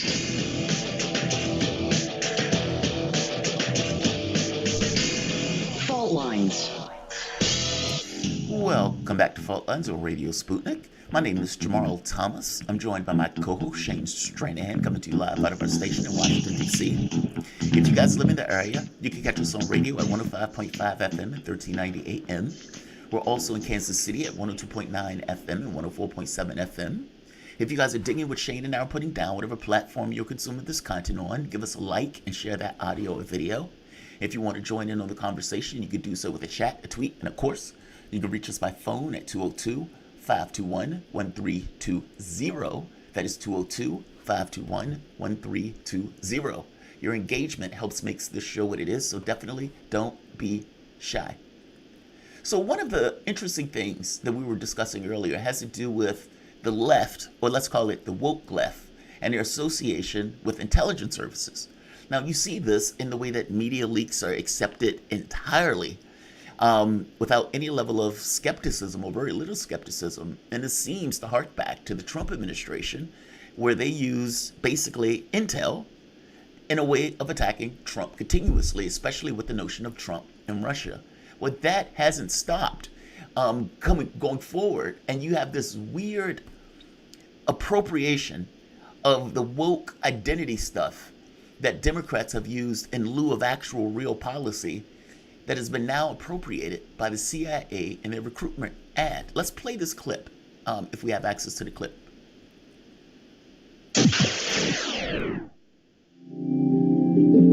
When I was 17, I quoted Zora Neale Hurston's How It Feels to Be Colored Me in my college application essay. The line that spoke to me stated simply, I am not tragically colored. There is no sorrow dammed up in my soul nor lurking behind my eyes. I do not mind at all. At 17, I had no idea what life would bring, but Zora's sentiment articulated so beautifully how I felt as a daughter of immigrants then and now. Nothing about me was or is tragic. I am perfectly made. I can wax eloquent on complex legal issues in English while also belting Guayaquil de mis amores in Spanish. I can change a diaper with one hand and console a crying toddler with the other. I am a woman of color. I am a mom. I am a cisgender millennial who's been diagnosed with generalized anxiety disorder. I am intersectional, but my existence is not a box-checking exercise. I am a walking declaration, a woman whose inflection does not rise at the end of her sentences, suggesting that a question has been asked. I did not sneak into CIA. My employment was not and is not the result of a fluke or slip through the cracks. I earned my way in, and I earned my way up the ranks of this organization. I am educated, qualified, and competent, and sometimes I struggle. I struggle feeling like I could do more, be more to my two sons, and I struggle leaving the office when I feel there's so much more to do. I used to struggle with imposter syndrome, but at 36, I refuse to internalize misguided patriarchal ideas of what a woman can or should be. Let's stop right here for a moment. I am tired of feeling like I'm... If you didn't know anything else, what would you think that is? That's a CIA recruitment ad. Zora Neale Hurston, daughter of an immigrant, belting Spanish while speaking legalese, changing a diaper of a toddler, cisgender millennial, and my favorite, generalized anxiety disorder, because that's exactly what you want in a CIA agent. To have a conversation about woke culture being accepted by the CIA, we are joined by Peter Coffin. He's a video essayist with over 250,000 YouTube subscribers, podcaster, and author. In their book, Custom Reality and You, they explore how reality works in a world where profit is the driving force. Relatable humor and commitment to everyday people keeps their left perspective fresh, funny, and most importantly, sharp. Peter, welcome to the show. Thank you for joining us. Thanks for having me back. Absolutely. What did you think about the CIA's new recruitment ad? I mean, just the idea that wokeness is now part of the CIA is so weird to me. That's so bizarre. Like they've appropriated this aspect of the left. Well, I mean, I think that it's kind of the other way around. I think that the left kind of accepted a sort of hegemonic idea of how you could enact some form of liberatory program. I think in a lot of cases, the sort of widespread adoption of that type of language was, I mean, if it was ever co-opted, it was co-opted very early on because it was used more or less by sort of institutions in academia, in the media, to sort of de-emphasize any kind of class contradictions in society, and therefore, in my opinion at least, time some kind of solidarity. You just don't see it. You see people talking about how they're different rather than how they're the same. And I think that's kind of how this has been employed for the last few decades. But people recognize there are real problems in the world that this type of language purports itself to at least acknowledge or address in some way. But I think that when you look into basically what's going on here, you're seeing the CIA kind of go, I mean, they're using it the exact same way that you see somebody use it on Twitter. You don't see them doing something like that. Wasn't different. Like you've heard that 100 million times, just you never heard like join the CIA after it, you know? That is the thing here. I've seen this getting quite a bit of traction on social media. And Peter, thank you for joining us. I want to talk about your new podcast too, but we'll come back to that in the next segment. A couple of quick points. I think you're right about the whole divide and conquer tactic. That's one way of looking at it in terms of sort of domestic civil unrest or domestic, the culture war is one phrase that you can use to describe briefly what I'm talking about. This long-term dialogue between different competing political narratives in the United States. One way to sort of keep that in a stasis mode while keeping people on their tiptoes in some sense is by making their fundamental differences irreconcilable. And whether they can be reconciled through a more socialist-leaning class warfare, or whether they can be reconciled through some just general form of populism, which is more of what Trump was bringing, even though he didn't exactly back that up, even though he was an elite himself. Those are ways in which you can see society. Those are ways in which you could see these fundamental problems sort of being addressed, unraveled. Now, I don't agree, in their furthest extents with either. I don't know, and this is a longer conversation. I do not know practically how you can reconcile the differences between the classes, the economic classes, through either populism or socialism. I see these as sort of recurring problems in human civilization that you can't ever permanently solve. But that's a sort of different question. It seems like that's one upside of this, though, for the intel establishment and for the American state when it comes to domestic issues. But another big part of this is if you look internationally, you have this idea of Westphalian sovereignty. It's a pretty old idea at this point. Upwards of 300, almost 400 years old at this point. And the one glaring exception, we still sort of keep that up, the veneer of the idea that you have independent states. But the one notable exception to that, what allows the United States specifically, or other countries in some cases, to intervene in other countries, is the claim that human rights are being abused there. Now, that in itself is a touchy subject. If you see a country that is doing truly terrible things to its citizens, I can make the case pretty plausibly, in my opinion, that at some point, there is like a moral need to step in on that. Where I'm going with this, though, is that I think that those arguments are increasingly used as rhetorical tools to get us involved in engagements overseas that don't benefit either us or, more importantly, the inhabitants of those countries. And that seems to be where this is particularly useful for the CIA. If you can use, modern progressive cultural politics, if you can take that cultural sweep and sort of use that energy to justify interventionism, to justify increasing, escalations overseas with other countries, I'm really worried about where that takes us. And of course, one final irony here is that the left was for the longest time in the U.S. the anti-war movement. It was the anti-war grouping. And now that has been diffused, and I don't really see where that's coming from. If anything, it's like the libertarians or something. And certainly some people on the left. I'm not trying to say that doesn't happen, but it seems like that conversation has shifted. Peter, what's your take? Well, I think you're definitely right in that this is kind of echoing, in my opinion, this is the kind of domestic echoing of that same kind of foreign rhetoric. Like, obviously, as they justify wars to the American public, there's to some extent they don't have to, but it's much easier for them if they do, and maybe they actually do. I don't know. Maybe everybody could get angry and actually overthrow the government. I have no idea. But they do work to justify outside wars in the way that you describe. And I feel like this is basically this sort of, as people, like this language is often used to sort of recognize that there are disparities in like how the country is set up. For instance, working class people are disproportionately made up of people of color. Like there's a larger amount of people of color in the working class than there are in the ruling class, et cetera, et cetera.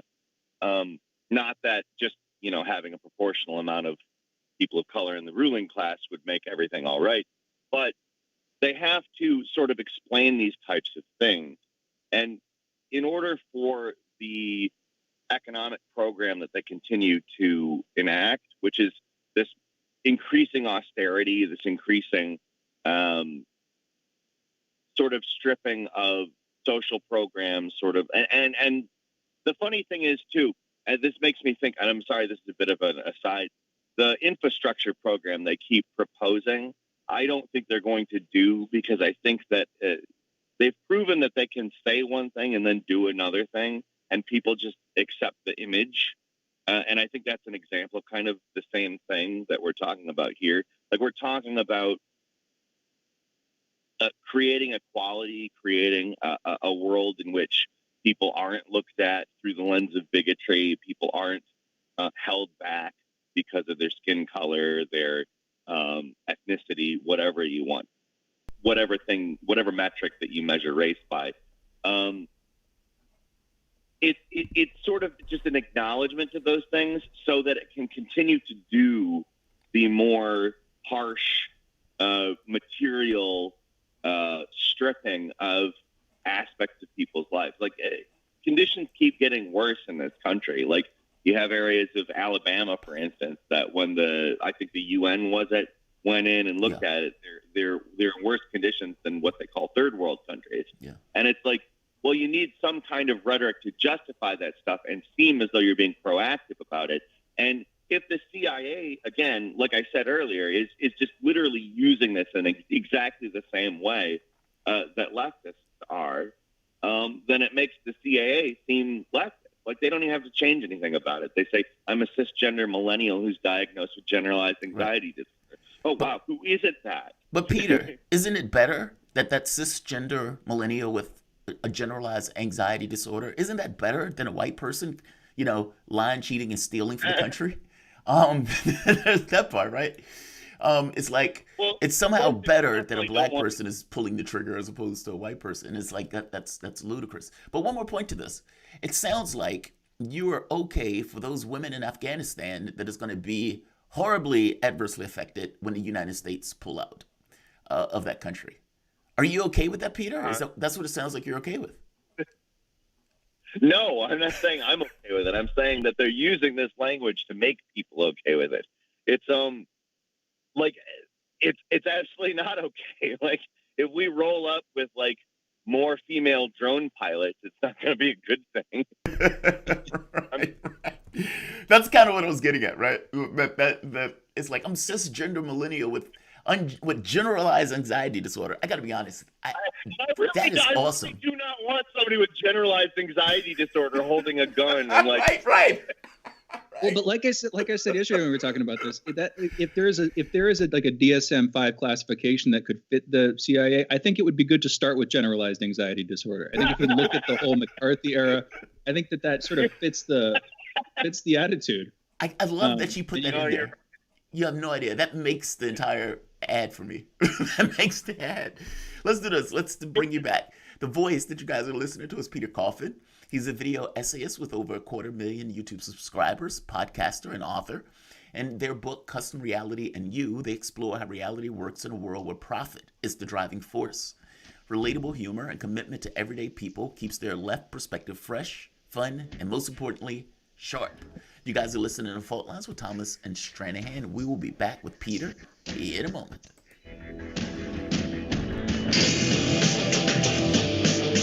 Fault Lines. We are above all the latest developments, and we don't take any sides. Radio Sputnik, telling the untold. By Any Means Necessary is your guide to the movement and efforts shaping the world around us, from mass incarceration. No longer am I interested in or concerned with prison reform. I am interested only in the eradication of prisons. To the battle between police and water protectors. It was a pretty punishing disregard for the sanctity of human life, that unleashing water cannons on peaceful, prayerful water protectors. From efforts to protect the environment. The climate movement is ready to, with plenty of opposition research and force and strength, along with, the right of both science and morality, to fight them on this. To the movement for Black Lives. When I first saw the Michael Brown video, and I saw that it clearly contradicted the narrative put forth by the Ferguson Police Department and by police supporters in general, 3 words came to mind: color me shocked. Stay tuned to By Any Means Necessary, 5 days a week here on Radio Sputnik.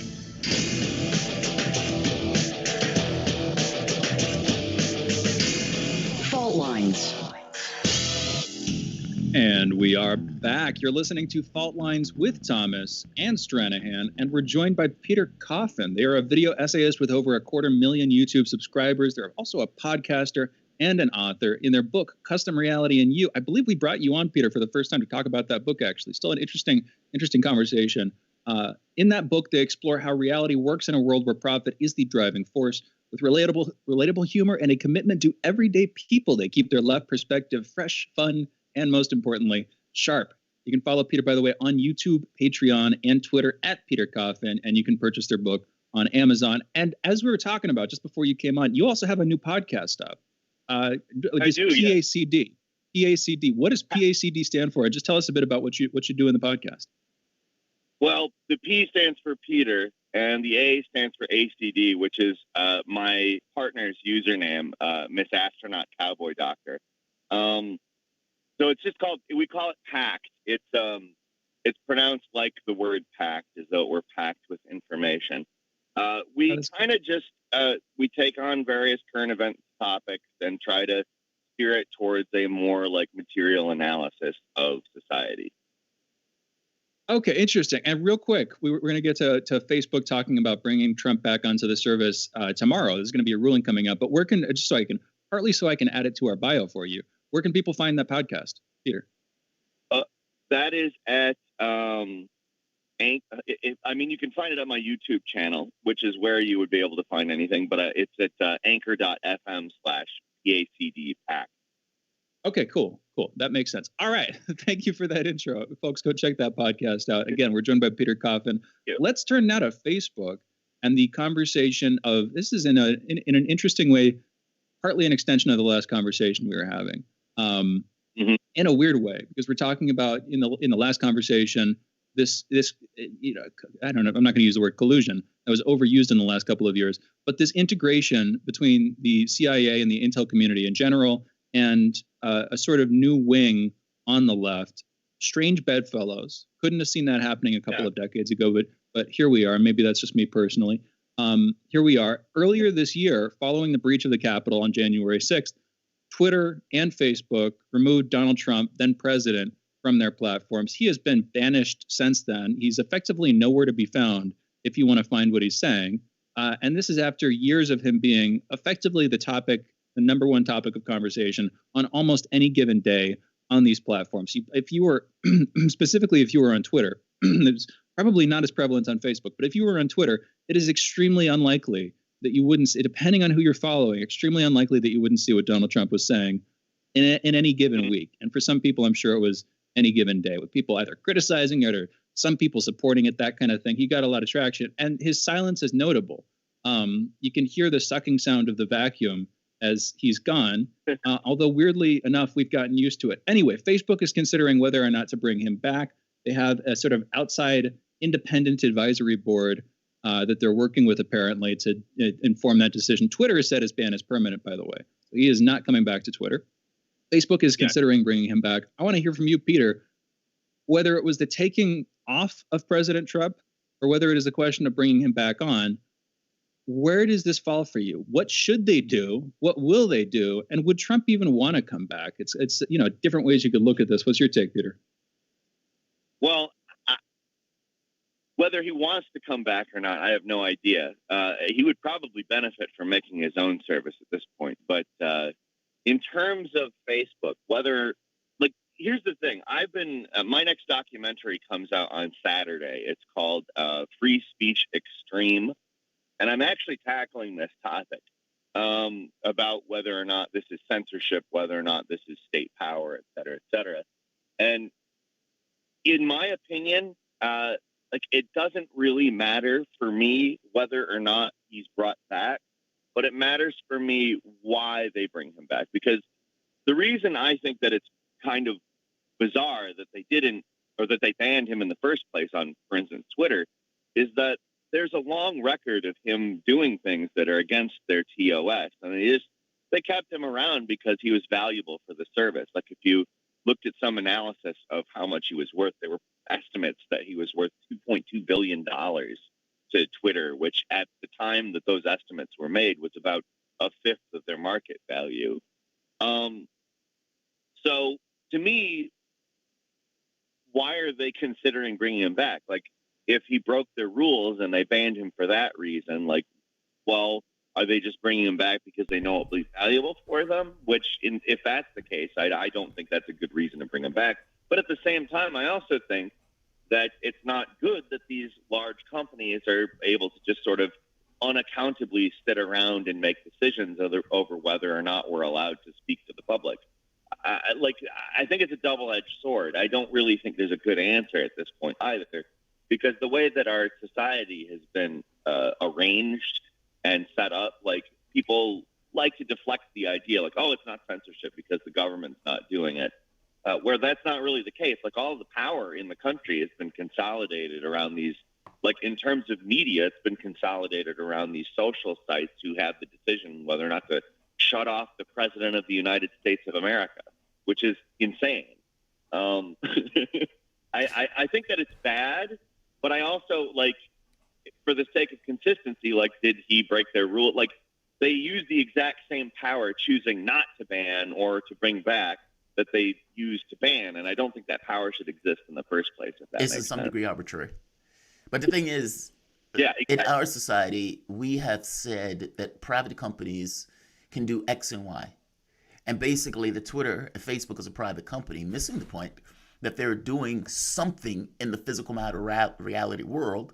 And in this very specific capacity, we're talking about the ability of people to be able to speak in a community. And so it's like they've become that commons.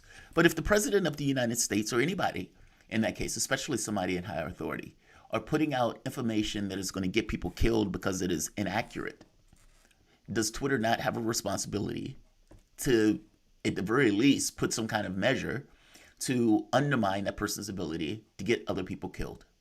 And I know this is the screaming in a theater thing, but on some level, that's Twitter's argument.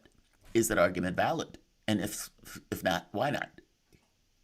How many deaths? Let me ask you this. How many deaths is free speech worth in the capacity of the president telling people they shouldn't use, the vaccine? Let's say he was saying some of the vaccine. If the president was doing that, how much is that worth? What's the answer in this regard that we're looking for? It's my opinion that the answer is that Twitter itself, as a centralized power, shouldn't really exist in the first place. But unfortunately, we obviously don't live in that situation. So I guess, to some extent, yes. But I think that really the best way to do it, as opposed to just outright taking people off their platform, is to contextualize it, which they were doing for a while there with Trump. And I think that was probably a better option, because you end up forcing people onto these smaller, more niche platforms, and they end up taking their followings there, and they grow those platforms, and those platforms get bigger. And those platforms are more based around the idea that you can say whatever the hell you want. I I don't know. If they don't get banned, I mean, in Twitter, I mean, that's the thing. Not Twitter, Parler, which is an example of the kind of application you're talking about. I remember at one point, maybe half a decade ago, I remember people talking about like Mastodon. There were these different sort of open source alternatives to the mainstream social media platforms that people were trying to create in an attempt to avert exactly the centralization of power that you're talking about. And that never panned out, as far as I can tell. What it took was like a widespread political rejection, not of the status quo per se, but of this sense of pushback, of this sense that, your speech was being marginalized personally. Your friend's speech is going to be pushed out. You can't share certain articles. You're going to get blocked for saying certain things, that kind of thing. What it took was a sense of personal persecution, not worries about society-wide privacy or, a sort of philosophical pushback. What it took was a sense of personal threat. And that apparently even that actually didn't do anything, because Parler got taken off AWS. And then even though it's come back more recently, apparently they've moderated their guidelines quite a bit. And so it's a different beast at this point. But we only have a couple minutes left with you, Peter, really only about a minute.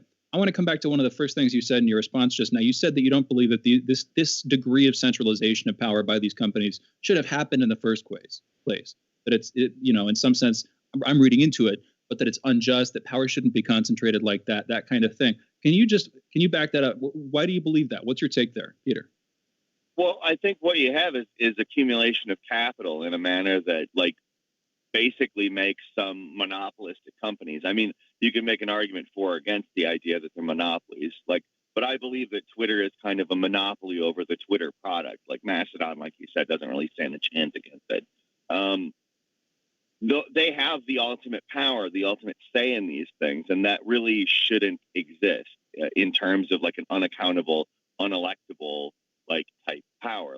If it were some form of democratic arrangement of that, I don't think that it would be the worst thing in the world to have a standardized platform. That's not the problem. But the problem is that the power is unaccountable and centralized in a manner that happens without anybody's consent and is not directable by anyone but a few people at Twitter, No, okay, so here's it. We got to close, Peter, but I want to get a quick follow-up question. You're making this sort of monopoly case against it, which I agree with, by the way.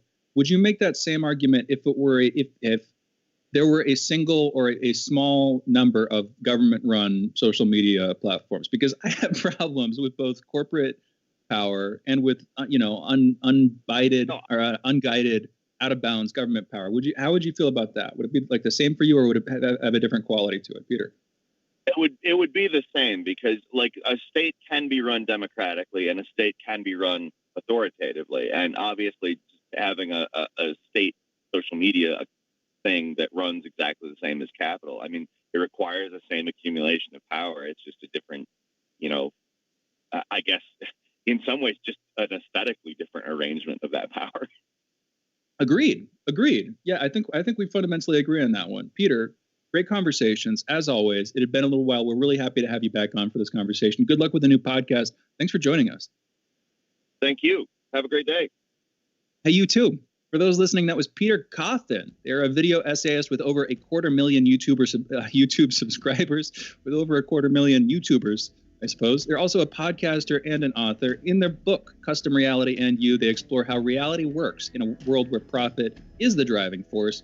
With relatable humor and a commitment to everyday people, they keep their left perspective fresh, fun, and most importantly, sharp. By the way, you can follow Peter on YouTube, Patreon, and Twitter at Peter Cawthon. Also purchase their book on Amazon and check out their new podcast. That's the PACD, Pact Podcast. Go check it out. You're listening to Fault Lines with Thomas and Stranahan. We're going into a break. We'll be back in a minute with our next guest, Gregory Conley, president of the American Vaping Association, talking about the Biden administration's proposed ban on menthol and flavored cigarettes. You're listening to Fault Lines. Be right back.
So it is true that the simplest thing for an advocate for tobacco harm reduction to do is to say cigarettes are bad, people need to stop smoking cigarettes, and therefore the government should step in and force people to stop.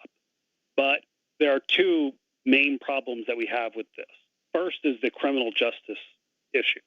I can, in good conscience, go around and say that this is not going to lead to negative police interactions. There aren't many issues that bring together Americans for Tax Reform, Grover Norquist's organization, with the ACLU and the Drug Policy Alliance. But this is one of them. We just had 26 plus center-right and heavily left organizations sign on to a letter to the FDA and President Biden expressing their concerns with this. And secondly, we have deep concerns that the Food and Drug Administration's Center for Tobacco Products, under the leadership of HHS Secretary Xavier Becerra, that they are not going to approve harm reduction products through their pre-market tobacco application process. We would be less concerned, but still concerned, with a ban on menthol cigarettes if you had leadership that was actually talking openly about trade-offs in tobacco policy and talking openly about the continuum of risk. But what I saw last week when the FDA had their media call to discuss this, the Wall Street Journal's tobacco beat reporter asked specifically about harm reduction.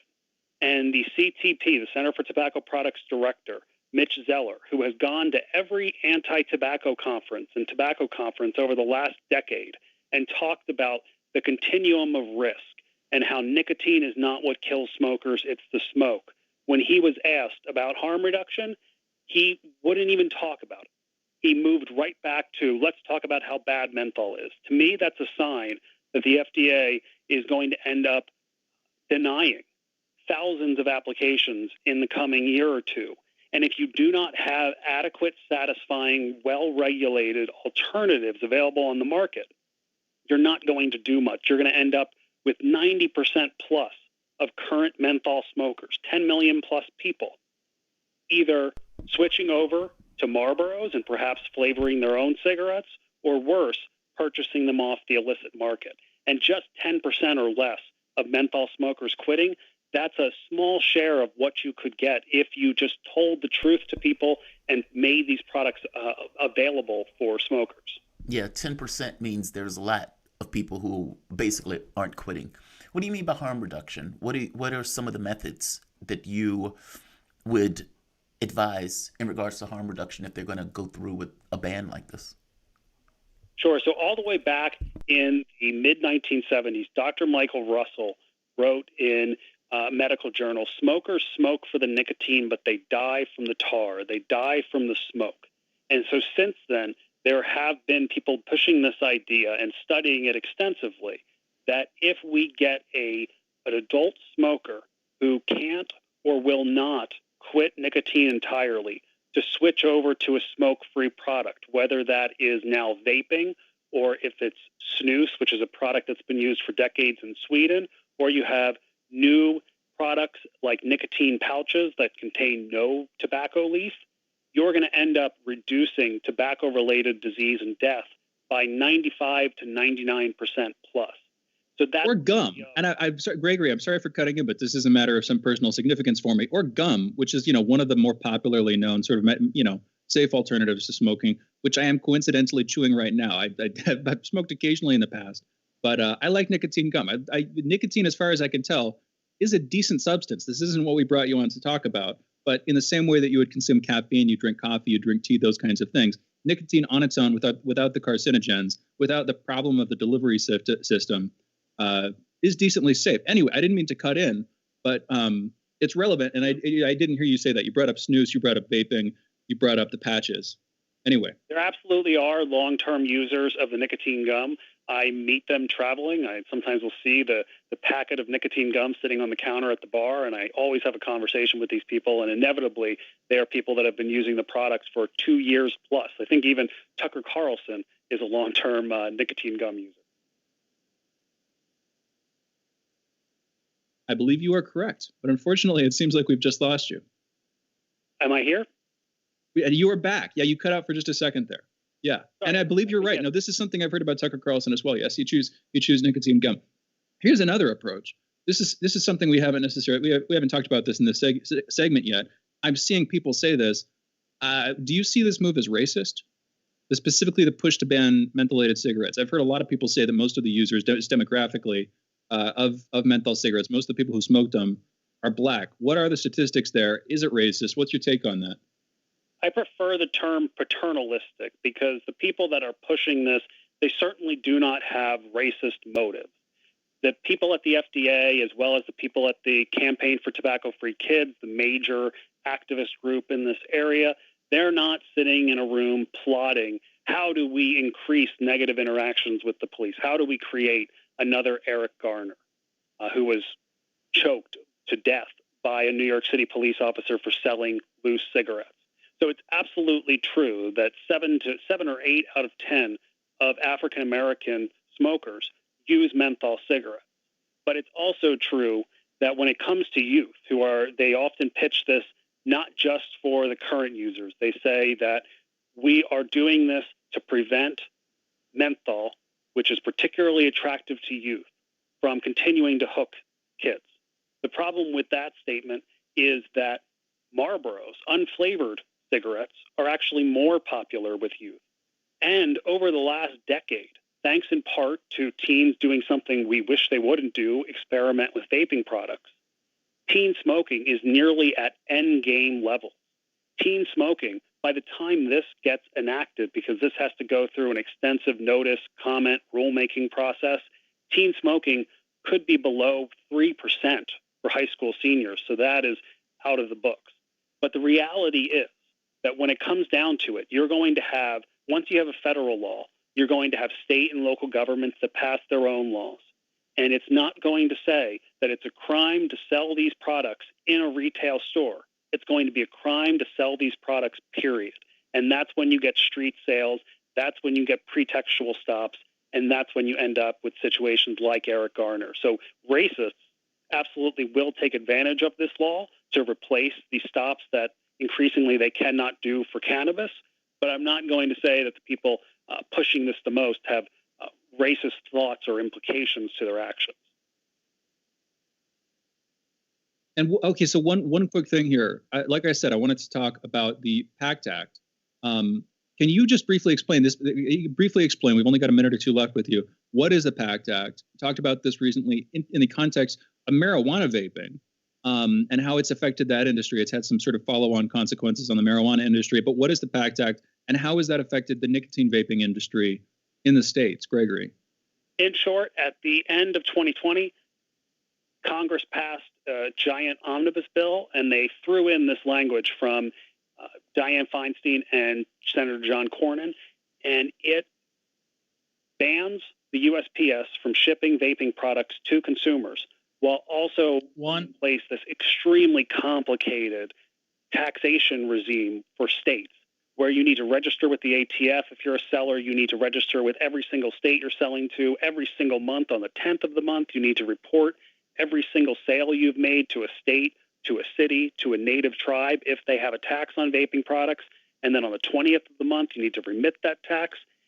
The PACT Act was manageable. The problem is that DHL, FedEx, and UPS, they've been sued in the past by state AGs for noncompliance with the PACT Act for cigarettes. So they banned B2B shipping. They banned from getting from distributors. So we're actually starting a campaign soon, platforming voices of vape shop owners, particularly minority small business owners and women small business owners, about how DHL, FedEx, and UPS, how they've been hit by this. That's very interesting to hear. Yeah, to hear that it was these independent companies that responded that way. We've got to close here. Gregory Conley, president of the American Vaping Association, thank you. We'll be back in a minute with headlines. You're listening to Fault Lines. Be right back.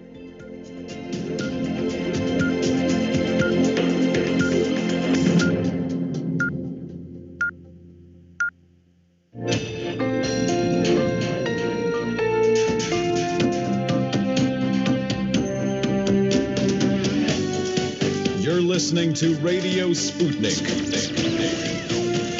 Telling the untold.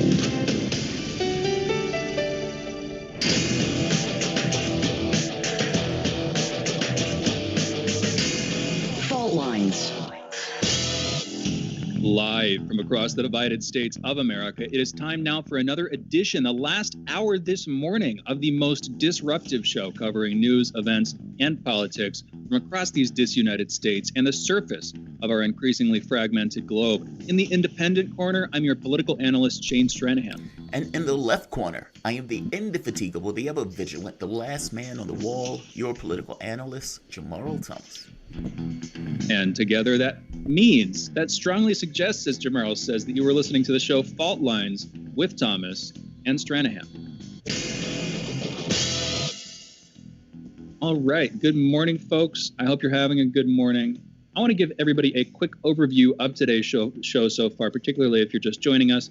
At 7:30 a.m. Eastern this morning, we spoke with Maram Sousli about the situation in Palestine. It was a kind of broad conversation. We're talking so much about recent events. We're talking about how Israelis treat Palestinians, how the situation is going to be resolved, if it will be, either a two-state or a one-state solution, and how Iran, mainly China and Russia, how they will treat this situation, how they'll respond to it as their power appears to be growing and the United States' power appears to be diminishing on the global stage, at least in this relative sense to each, the powers of other nations. Anyway, we followed that up with a conversation on water theft, and specifically Turkey is damming the Euphrates River. Now, this has been happening for years, but this problem has gotten worse this has been happening for decades. This problem has gotten worse over the last couple of years during the Syrian war. We've been talking about that, how that affected the Syrian people. That was at 7:45 this morning. From 7:30 to 8 again, we had Maram Sousli on. Interesting conversation. From 8:15 to 8:45 last hour, we had Peter Coffin on. First, we talked about the CIA as it has gone woke with a new ad that we played for the second time in full, a sort of woke intersectional politics recruitment ad for the CIA, where it's just it's one of the more bizarre ads in general that I think I've ever heard in my life. And I'm pretty sure that this is setting the tenor for how the CIA wants to portray itself at home. Not just as like a hip organization, not just something that, is more appealing for younger folks to join, but also a progressive organization too, which again, CIA progressive, in my mind, there was a point where I was like, never the twain shall they meet. I didn't see how that would work. I still don't see exactly how it's going to work. I get the feeling, I'm going to go here for a second, Jamarl, before I finish up our overview of the show and get to headlines. Do you think this will actually work? Or do you think this is an exercise in vain? Has it already worked? Can they make that union possible? Or is this just going to elicit a weird contradiction that we're going to see play out and that's ultimately going to backfire? What's your take? I think that the left has put out a connection with the CIA based in the Trump administration. And that the memory and the ideas of what took place from the standpoint of intel and the way that they attacked left-wing organizations here in the United States, or for that matter, abroad, I think that memory is not there.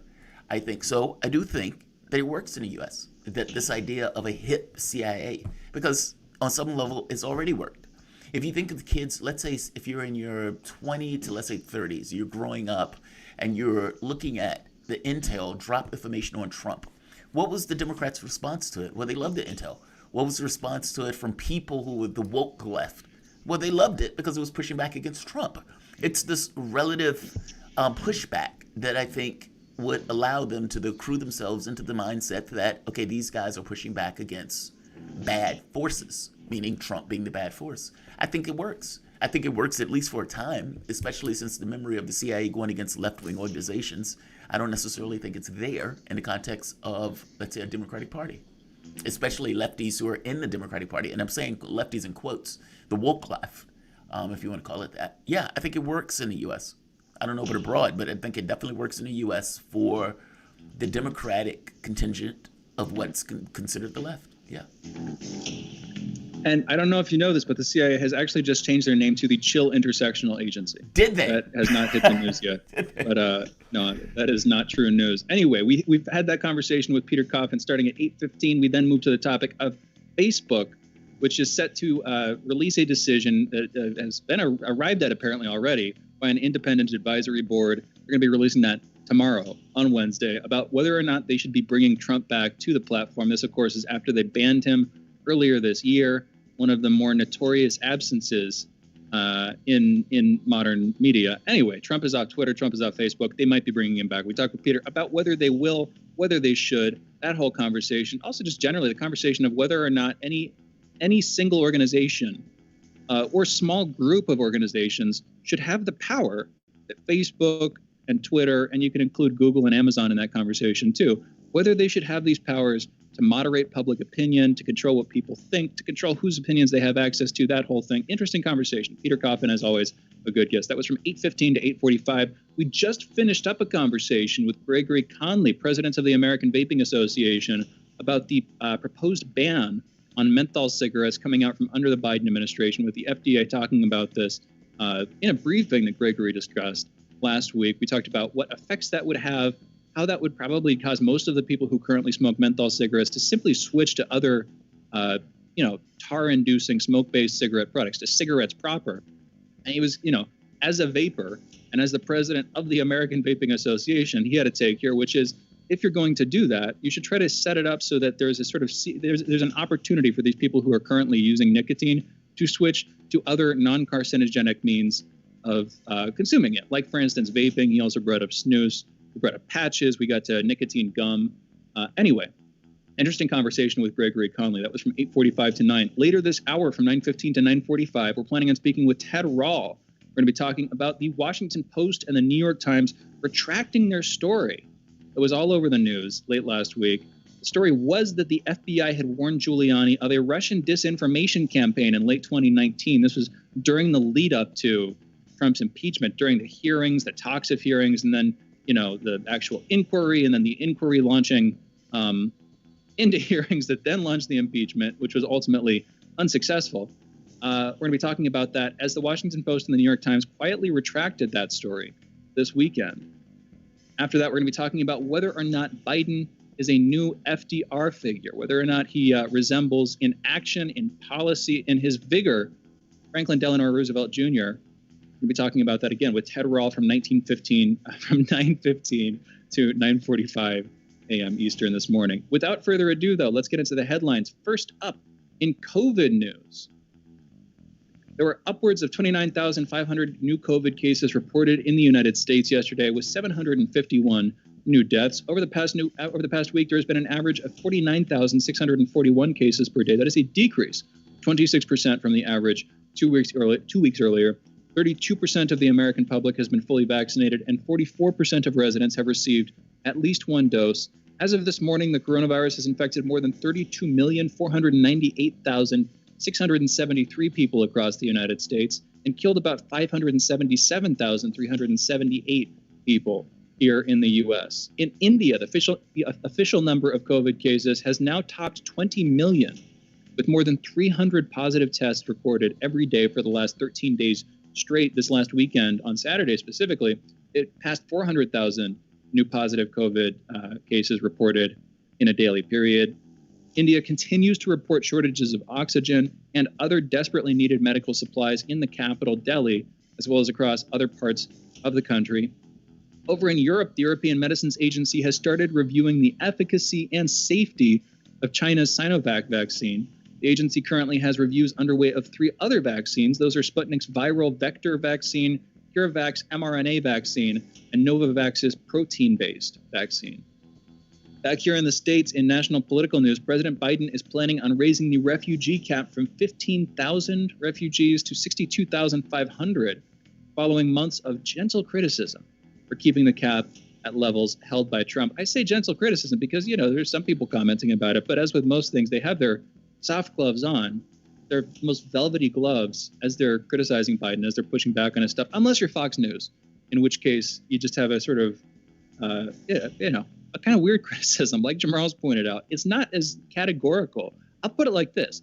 If you compare Fox's criticism, or the right's criticism, really, of Biden, to the left's criticism of Trump during Trump's most active years, it's like 1/100th of the level of ferocity and the level of dedication and intent. It's nothing. It's incredibly small in comparison. Anyway, in our next headline, the chairman of the Joint Chiefs of Staff, General Mark Milley, has ended his opposition to major policy changes that were first greenlit by Defense Secretary Lloyd Austin that would affect how sexual assaults cases are handled in the military.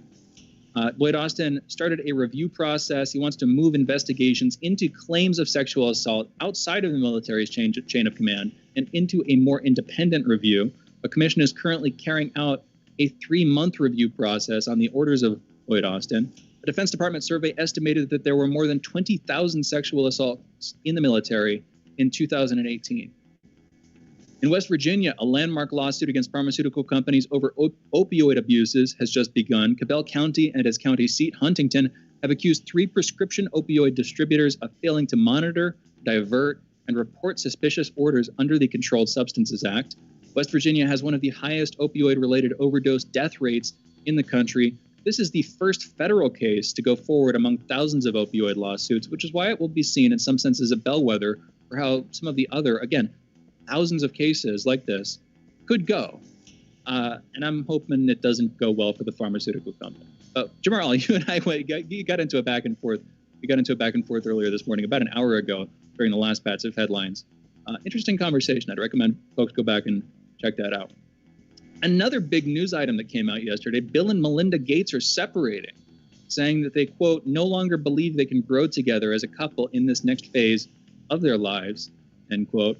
They will reportedly continue to work together at the Bill and Melinda Gates Foundation, although what becomes of the Gates fortune is currently unknown as the couple go through divorce proceedings with an estimated $128 billion on the line. Again, Bill Gates is one of the wealthiest individuals in the world. We saw what happened with the Jeff Bezos dispute, where his wife, Mackenzie Bezos, took I don't even know how many tens of billions of dollars after the divorce. And we'll see what happens with Bill and Melinda. For some reason, I feel like they're going to be, a bit more amicable. I don't feel like things were that horrible between Bill Gates, even though he was having illicit affairs and it did kind of break through the tabloids. I feel like Bill and Melinda Gates will handle this a little bit more, I don't know, maturely is one word, circumspect might be another word, especially because they're planning on continuing their work together at the foundation. Anyway, here's a question. In international news. Wait, real quick. Go for it. Here's a question. If you're Bill Gates and you have billions of dollars, can you make it out of a marriage without cheating on your wife? Now, I know that's a dangerous question. I know that's a dangerous question. And I have a wife upstairs, so I get how dangerous of a question that is. But there's an argument to be made that are men as loyal as their options? And what I mean by that is if you're Bill Gates, if you're Michael Jordan, if you're Kobe Bryant, and there are women throwing themselves at you, and Kobe Bryant is a weird one to add, but it's just basketball. I was just thinking of basketball players. And women are throwing themselves at you. At some point, I get how dangerous this question is. But how do you make it out without at least one of the 20,000 women that throw themselves at you being on your list of, oh, I don't want to do this, but oh my God, here I am. Does that make sense? Like, I know it's a dangerous thing to say men are as loyal as their options on some level, but I think you understand what I'm getting at here. It's like you have so many people throwing themselves at you, and you're trying to escape out of this without doing anything nefarious, without doing anything weird, without messing around on the woman that you love and all that stuff. One bad day. That's all it takes. How do you, like, I'm not giving Bill Gates a pass here on this. That's not what I'm doing. But I am making this point of like, I don't know, maybe that's a poor point to make. I guess I'm saying this is not a rah-rah Bill Gates. This is not a rah-rah cheating. This is this notion of the difficulty of being a person, especially when that person has a lot of options. And at that point, that's up to you to basically turn all of those options down. And I'm saying that's not easy. But that sounds like a pass. That's not a pass to Bill Gates. Well, I mean, I think, okay, non-serious answer. The answer is, the solution here is clearly polyamory, Jamarl. That doesn't add any drama. Well, that's what I think the solution is, believe it or not. Like, our society has this kind of weird thing of, okay, this person is stuck with this person, and this person can only mess with this person, and 50% of marriages fail. And I suspect part of it is that. They fail because you're putting people up against a standard that they're not necessarily set up to live through. I don't want to get too personal here. So instead of asking you whether or not you've been in a polyamorous relationship, I'll say that I've tried it once. I will say that I tried it once, and it was problematic. That it broke up somebody else's relationship. That it didn't work out. Then that means there's no way out. That means there's no way 22 out. at the time. Yeah, there's no way out. That means we're always stuck with this just difficult position. And I think the more moderated position is that polyamory can work out for some people, monogamy can work out for some people, swinging, whatever, different types of relationships with different degrees of romantic and sexual involvement with other partners. It depends on who you are. It depends on your intentions. A lot of people think these things are easier than they actually are, and so people make mistakes. That doesn't mean that they're not off limits, but to answer your question directly, no, not every man is gonna make those kinds of mistakes. A lot of men are surely put in that position, whether they're successful or not. But that doesn't mean that they're gonna go through with it. And it depends on the person, and it depends on the relationship between the man and often the woman. You know, so I think it's personal. I don't think there's a categorical answer here. But you can't deny that it's a phenomenon that men are put in these positions, and they are often they lack fidelity when they're put in those positions. But it doesn't mean that it's universal. I don't even think it's a majority of the time. I think that we hear about it because you hear about the scandalous things, and the quiet successes tend to get overlooked. Anyway, quiet successes. We're over I like time. That. Quiet successes. Yeah. I like that. And I'm being hyperbolic when I put this out there, right? I am being hyperbolic, so don't misunderstand me. I know of very few men that didn't cheat, but like you said, quiet and so forth, and the way that they go about it. Yeah, I hear you. No, I hear you. But polyamory is a little bit more complicated than some people portray it as. Anyway, we've got to close this segment out, folks. This is your headlines. You're listening to Fault Lines. We'll be back in a moment on the other side of this break with Ted Rall talking about the retraction of the story by the Washington Post and the New York Times on the FBI warning Giuliani in late 2019. It's scandalous the way that this has been handled. We'll get into that. Anyway, we'll be right back on the other side of this short break. No, Dad. Fault Lines. 24 hours a day, 7 days a week. We give you the most essential information out there. Radio Sputnik, telling the untold. Are you bored? Are you lonely? Do you need a hug? Well, we can't give you that, but we can keep you up to date on Radio Sputnik.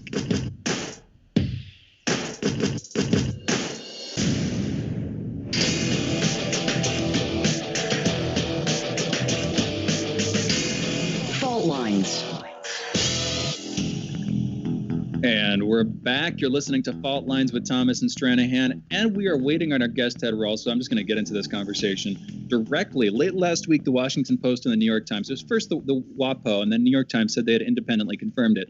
They came out with this story saying that Rudy Giuliani had been warned by the FBI, that from anonymous sources they learned that in late 2019, the FBI warned Giuliani that there was an ongoing Russian disinformation campaign. And this was coming as an inquiry. It's unknown exactly the timeline, but late 2019, talks of impeachment. There's an inquiry into an impeachment of Donald Trump over this leak. I believe it was in mid-September, that in August, I believe it was, although it may have been July, that Trump had a call with a sort of unknown figure. Zelensky was brought up, that there were problematic aspects of that call. Of course, this came to be central to that impeachment. It was all about Trump's call with Volodymyr Zelensky, the president of Ukraine, bringing up Hunter Biden, effectively Trump asking Zelensky to direct his forces to look into allegations of corrupt behavior by Hunter Biden, the son of Joe Biden, now president of the United States, then a main contender. Actually, at the time, he would have been the Democratic nominee, I believe, in for the presidential election in his race with Donald Trump. Anyway, this was all going on. The Washington Post and the New York Times mentioned that they came out with the story saying that Giuliani had been warned in late 2019. Now, this story coming out, follows a raid on Giuliani's home and office, has something to do with Ukraine, from what we know. They put this story out, and then this weekend, after that story gets a bunch of press all over the place, they quietly retract it. They say that it is actually uncorroborated, that the FBI had internally circulated a report. They'd come up with a report, but that they had never sent that report to Giuliani. He'd never been notified of it. Now, here's the thing. Call it late last week when we're talking about this stuff. Giuliani has just been raided. If you're on the left, or if you're sort of only peripherally paying attention to political news, you know Giuliani's involved with Trump. You know he was probably his lawyer. He had something to do with him in this whole ongoing scandal. This, of course, ties into Russiagate. And if you're just watching this on the surface, you might be thinking to yourself, okay, and you're hearing, Giuliani went to Ukraine in late 2019. Doesn't this mean that he went to Ukraine, he did this stuff after he had been warned about it by the FBI? Like, didn't he, in other words, if you're just watching the story, you're thinking, didn't he make himself a sort of willing culprit in what he'd been warned was a Russian disinfo campaign? That's where your mind would go when it comes to this. And if you don't hear that they've retracted this story, you never learn that this is actually another out and out lie, a mistruth that I don't know who fabricated it, but I know who spread it, that they have now silently, more or less, recanted. They walked it back, which is a scandal. And this says things about our media. Obviously, it says things about how our intel establishment works, with the leakiest sieve, apparently, of all is, different high-profile newspapers have access to any given anonymous source that they're talking to about this. Jamarl, you brought up, this is a little bit of a tangent, but you brought up the question, what does it mean for the New York Times to have independently verified it? Yeah. What does that mean? Did they talk to the same person? How would they know that they independently verified it? That's one exactly. How do you know that you've independently verified it? I mean, this goes back to the weapons of mass destruction stuff, where Dick Cheney would be an anonymous source. He'd give information to somewhere like the New York Times, and then Dick Cheney would walk out and reference the information that the New York Times has just posted, which was from the same anonymous source, Dick Cheney. Like, it's that nonsense. So how would they know? How does the Washington Post or how does the New York Times come out and say, we've corroborated what the Washington Post just said? And it's like, well, wait a minute. The Washington Post is using an anonymous source, right? So how does the New York Times know who the anonymous source is for the Washington Post if it is indeed anonymous? And if you don't know who that source is, how do you corroborate it secondarily? Because, if it's one thing if you guys know who the same source is, okay, fair enough. But if the New York Times doesn't know, how does the New York Times not know that they're just using the exact same source to corroborate something that the Washington Post puts out? I mean, that just seems to be the most obvious question in the world. And then you find out that they all got it wrong. Were they talking to the same source? And how do you corroborate it if it's indeed the same source? If the same guy is giving you the information, how do you corroborate it? I don't know. There's just a lot of questions around this, especially if these guys are saying they corroborated it. I guess I'm just making the point that they got this story monstrously wrong. And it goes along with the pattern that was taking place during the Trump administration, where over and over and over again, they'd come up with a story. Do you remember the story that they thought they were able to impeach Donald Trump saying something about when he knew something? I don't exactly remember the exact same story, but all of these networks ran the story. They ran it out in mainstream media. They had it on television, on CNN and everything else, and they come to find out they were wrong. Not just wrong.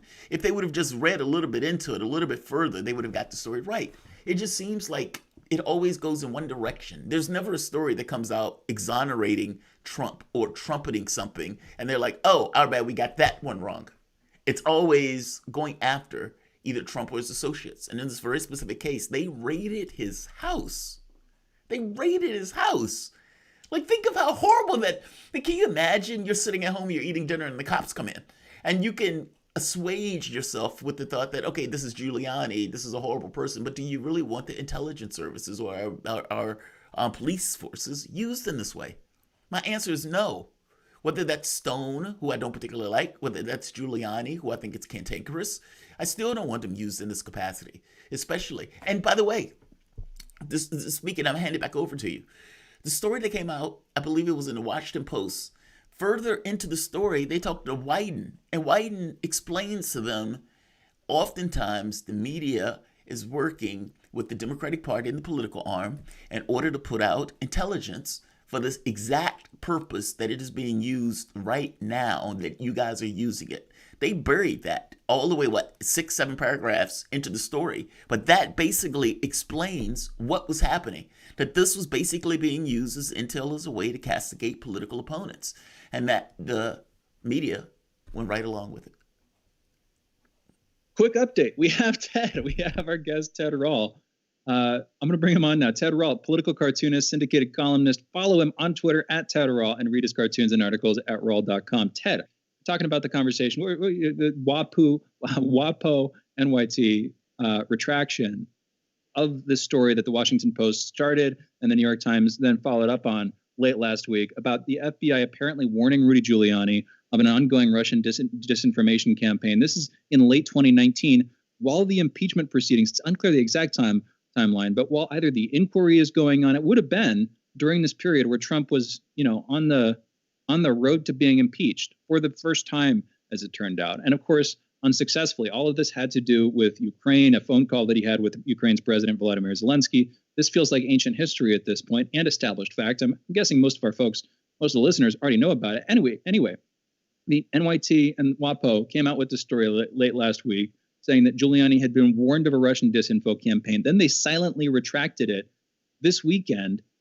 After this story, all of this came out after Rudy Giuliani's home and office was raided earlier on in the week. Now, I'm going to you. You're a New Yorker, and you follow politics with some avidity. What's your take on this? How do you see this, and how do you see the retraction, Ted? I mean, it's unfortunately a typical pattern that we see in what passes for corporate media these days, and it's pretty disgusting.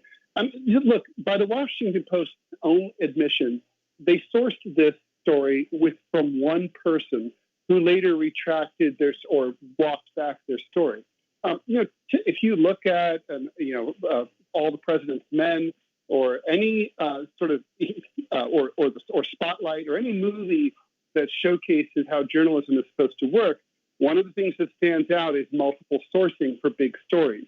And really, in this situation, this was a big story. There should have been at least a secondary source that could have talked off the record to an editor or a fact checker to corroborate it. By WAPO's own admission, they didn't have that. So they ended up with egg on their face when their source turned out to be unreliable.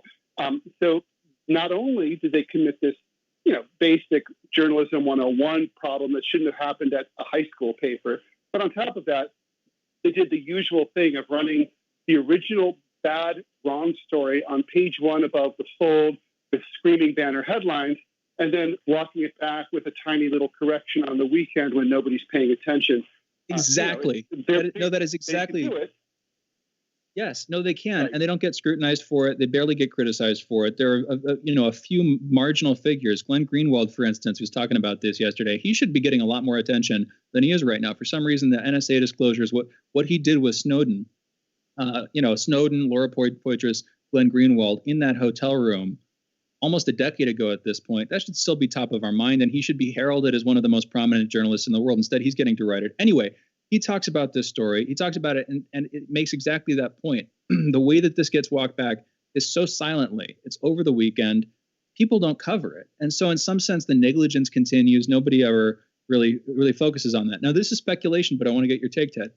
Is this intentional? Is this short series of events where they publish a story, and I'm saying intentional by whichever intelligence agent supplied this to them. They publish a story that in its first incarnation and in its first appearance is a lot more scandalous than it actually is. Then, they're able to walk it back silently. So they effectively make the impact that they want to make in terms of the narrative without, being revealed at some point as just outright 100% clearly and permanently lying, which it apparently, even though that's what they actually did. In other words, they're able to get the story out and then they silently walk it back so the walk back has no effect. What's left is the residue of this impression that people get of Giuliani and what he did. Is that intentional, or do you see that as unintentional? How do you see this, Ted? Again, it's speculation, but what's your take?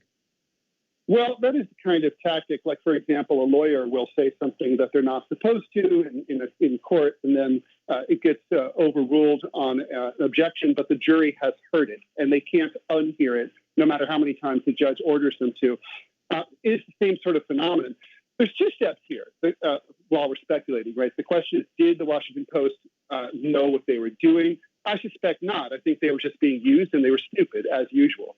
I think now in terms of whoever leaked this from the intelligence community or elsewhere, they certainly are well aware of how to manipulate the press and how the press has become exceedingly easy to manipulate now that there's so many grizzled veterans have been cashiered out by years of budget cuts, and young people who are working there are naive and don't have the experience and haven't been trained in the journalistic ethics that kept these things from happening in the past as often as they do now.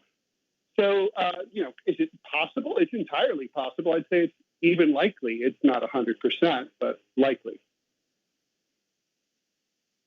Let's close this out.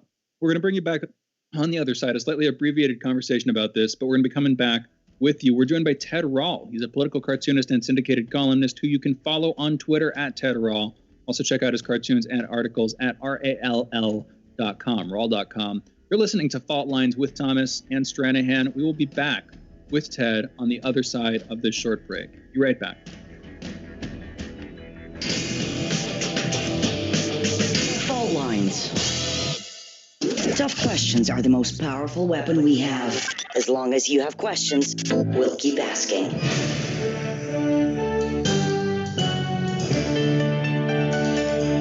Radio Sputnik.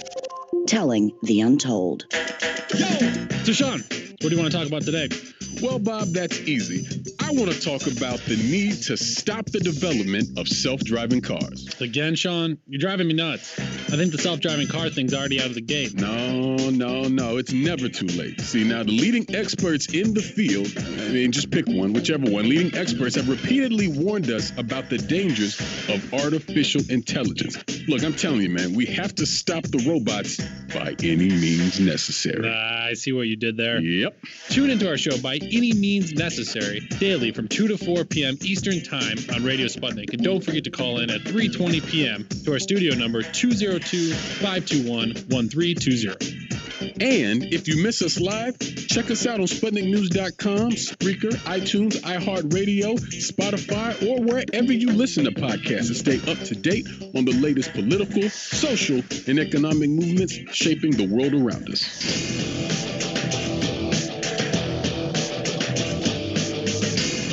Fault Lines.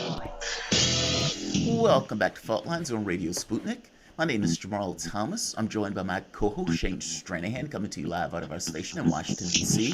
It has been a pet peeve of mine, astonishingly so, and maybe too much so, this argument, this thing that keeps being leaked into mainstream media, be it on the likes of CNN or MSNBC, or for the most part on the pages of the New York Times. Is Joe Biden electrifying America? The New York Times asked on May 1st, 2021. What kind of fear is stopping Joe Biden? Another one. All of these articles, one after the other, making this kind of allusion to FDR and Joe Biden, as if these things were similar figures, as if the urgency of FDR, acting as if the world was under this kind of alien invasion, using all powers at his disposal that he could muster to push back what was the Great Depression. Is that really what Joe Biden is doing? Think about it for a second. The passes of Social Security, the first 100 days of FDR's pass, we was accused of packing the court. All of this, though, was done in order to mitigate the worst aspects of the Great Depression. Joe Biden wasn't even willing to pass $15 an hour minimum wage. He had the powers to do it. What would FDR have done? Would FDR have passed it? Yes. He would have kicked the parliamentarian. Nobody would have had to ask him to do it. He would have did it. Would he have passed the PRO Act? Yes, he would have passed the PRO Act. He would have used the powers at his disposal to do it. Joe Biden is not willing to do these things. Stop making this allusion to FDR. Right here, New York Times. Enthusiasm for President Joe Biden's ambition is rampant among progressives. No, it's not. In the first 100 days of his presidency, he has inspired premonitions of the second coming of FDR. No, he is not. I'm unclear on what they believe Biden has done up to this point, other than words and passing a $1.9 trillion stimulus where he basically negotiated himself down, meaning the members of his party negotiated it down, and the only people they were even negotiating with were other Democrats. So when the issue of the PRO Act comes up, or the issue of the $15 an hour minimum wage comes up, or even the infrastructure plans, the question that needs to be asked is, how is Joe Biden going to get it passed? And up to this point, there's been silence. He's not willing to get rid of the filibuster. He's not willing to pass $15 an hour minimum wage. He's not willing to pass the PRO Act. He's not willing to move heaven and earth to do it. Then he's not FDR. And stop calling him such. To have a conversation, we're joined with Ted Rall, political cartoonist and syndicated columnist. Ted, is Joe Biden the second coming of FDR? What are your thoughts on this? FDR Well, FDR put 12 million Americans on the federal payroll. Now, if you adjust for that for inflation, that would be a population. You're looking at 45 million Americans directly getting full-time jobs from the federal government right now.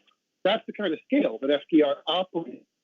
So, on an issue of scale and style, as you pointed out in the opener of this segment, there is no comparison at all between Joe Biden. There's nothing to fear but fear itself. That was that first speech, Ted. There's nothing to fear but fear itself. And from that speech, he was talking about the Great Depression. Like, I don't think people realize how engaged FDR was in trying to get these policies passed as a comparison to Joe Biden, who seems to be, puff of smoke Joe Biden. He doesn't seem to be engaged at all in regards to getting Congress to do X or Y. He just seems out of it. Joe Biden doesn't seem engaged to be, as president. Look, he didn't campaign, really. It is now May, and he has held exactly one press conference. He skipped the State of the Union address, which is required by the United States Constitution. So, yeah, he's not engaged. I mean, I think people are also forgetting what a bully pulpit looks like. You don't have to go back as far as FDR. You can go to the guy who tried to kill everything FDR did, Ronald Reagan. Ronald Reagan had a Democratic House of Representatives run by a very powerful Democratic boss in the form of Speaker Tip O'Neill for 8 years. And yet Ronald Reagan revolutionized this country. He completely unwound the social safety net. He convinced us that we were better off operating as selfish individuals and rather than working for the collective good. A lot of people think that's good stuff. The point is, he used the bully pulpit. He campaigned while he was president. He gave speeches constantly, press conferences, speeches, addresses to the nation. Joe Biden's in absentia. So even if we stipulate that he wants to make big changes, which, by the way, he hasn't really proposed, then he still isn't doing either willing or able, I suspect maybe a combination of both, to push his agenda forward to an American public and go directly to the people and say, listen, Joe Manchin, we're going to primary you if you don't straighten out. This is not that kind of guy. Democrats are like beaten dogs. They've been abused and mistreated and watched the 50-yard line of American politics move so far to the right, so fast for so long that they look at this as a vast improvement, but they just don't know or remember what vast improvement really looks like. Well, I kind of wanted to get there because, yes, Biden is decrepit, and yes, he lacks the political vitality to do the kinds of things that FDR would have done. Whether or not you disagree with FDR, whether you like him or not, and I'm a little bit more skeptical, quite a bit more skeptical than Jamarl is on this, but he doesn't have that kind of will, or that of Ronald Reagan, as you brought up. But 2 points here. One, agreed. Just because and I don't think you said this exactly, this is a conversation we had before, just because the bills that he's proposing are expensive doesn't mean that they're transformational in the way that FDR's proposals, the New Deal, everything that was going on there was fundamentally revolutionary. But harkening back to another conversation that Jamarl and I had recently, Ted, and you kind of just got to this yourself, but who, in terms of recent Democrat president, who is to the left of Biden? Would it be Obama? Because when I asked Jamarl about that, he said no. And I'm not trying to misquote you, Jamarl, but we had this exchange pretty recently. Whether it's Clinton, is Clinton to the left of Biden or to the right of him? Jamarl said no. In other words, just stop right there for a second. That's 30 plus years of recent presidential history where Biden, even if it's marginal, and even if when it comes to foreign policies, aggressive, at least the people he put in, Blinkin specifically, are pretty aggressive. When it comes to domestic politics, how do you see that? Do you see him as to the left of recent presidents? And where does that put him? If people are celebrating him, if people on the left are celebrating him, isn't that kind of justified? What's your take? Well, Jamal's right. I think he is to the left of Clinton and Obama, but it's just that it's kind of incremental. It's not by enough to make a big difference. I think to find a president who's to the left of Joe Biden, you have to go back to LBJ and the war on poverty and the Civil Rights Act. Anybody who's read the Robert Caro biography series about him, basically he's an astonishing figure because he was that guy who basically toiled in the trenches and made deals with horrible people, including Southern racist senators, in order to get himself into a position of power that accidentally, thanks to an assassin's bullet, allowed him to change the world. And he really did. That almost never happened. And I think you might have to go to Theodore Roosevelt to find someone like that before then. But yeah, I think LBJ is the last president that you could really say is to the left of Joe Biden. And so, there's cause for celebration, but I think it's like a golf clap, not like a real, jumping up and down. Yeah, it's like a tall little person. That's the way I regarded it. It's like everybody has been so far to the left. I mean, because Bill Clinton was basically a clone of Ronald Reagan. And so it's like Obama, Clinton, all of these guys were talking about cutting Social Security. Bill Clinton wanted to privatize Social Security, this deal with Newt Gingrich. And so it's like Biden doesn't have to do much to be a tick to the left. And maybe that's the saddest aspect of this. It's not that Biden is proposing anything radical. And I think that's why I chafe at this comparison to FDR, because it's like, no, FDR was really, really proposing something radical, breaking away from the 20s and this kind of, greed. He was an anomaly in our politics. He wasn't the norm, even though the language and everything else has been set from the standpoint of Democrats as FDR. So yeah, I agree with you. Despite Obama passing the Affordable Care Act, well, that's one thing Obama did. But when you get into real grand terms, Biden believes that the United States is in competition with China, and that in order to compete, we have to invest at home. That's where this is coming from, which makes me think if it wasn't for either the Soviet Union, if it wasn't for the rise of China, we'd still be in the scorched earth politics of austerity. What do you think about that, Ted? This notion that it was really the Soviet Union that spurred on, or let's say the Russian Revolution, that spurred on this idea from the standpoint of FDR. And in a similar way that FDR was concerned, saying, I saved capitalism, well, Joe Biden is thinking of something similar. All of this talk about our talking, what he's basically saying is, I am saving capitalism. He's just not saying it in those terms. What are your thoughts? Biden's actions are being governed and pushed every bit as much as FDR's actions are being governed and pushed by external factors. Well, when Franklin Roosevelt, took the oath of office 16 years after the Bolshevik Revolution, there were a lot of people, a lot of sober-minded historical types who really believed that capitalism was on the wane. This country was in the middle of a Great Depression. The Soviet Union had been expanding and building and creating a cultural influence around the world. He had that to contend with. And I think, that the cliche is that FDR saved capitalism from itself. I think there's a lot of truth to that.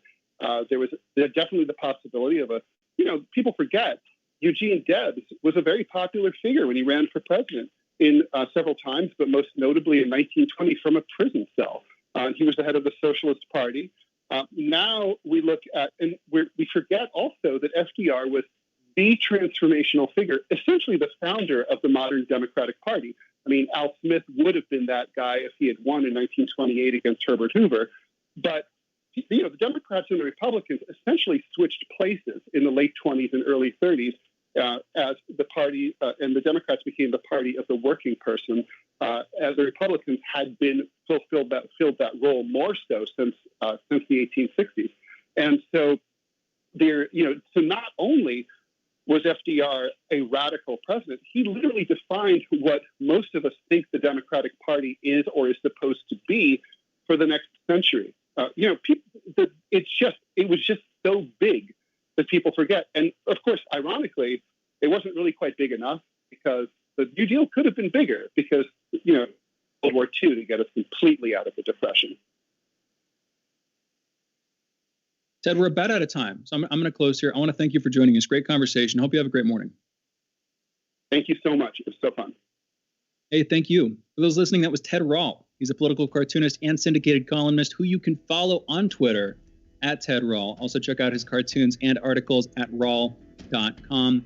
You're listening to Fault Lines with Thomas and Stranahan. We're going into our wrap segment, taking your calls when we come back. 202-521-1320. Be right back on the other side of this short break.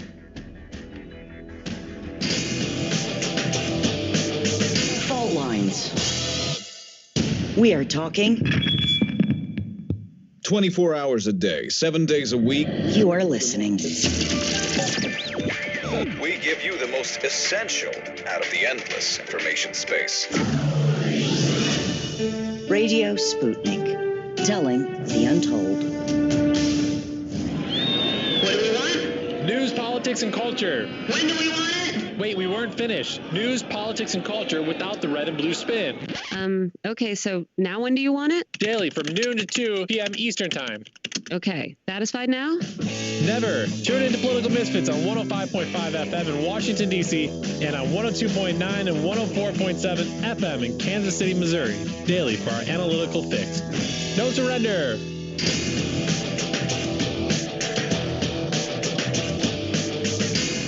Fault lines.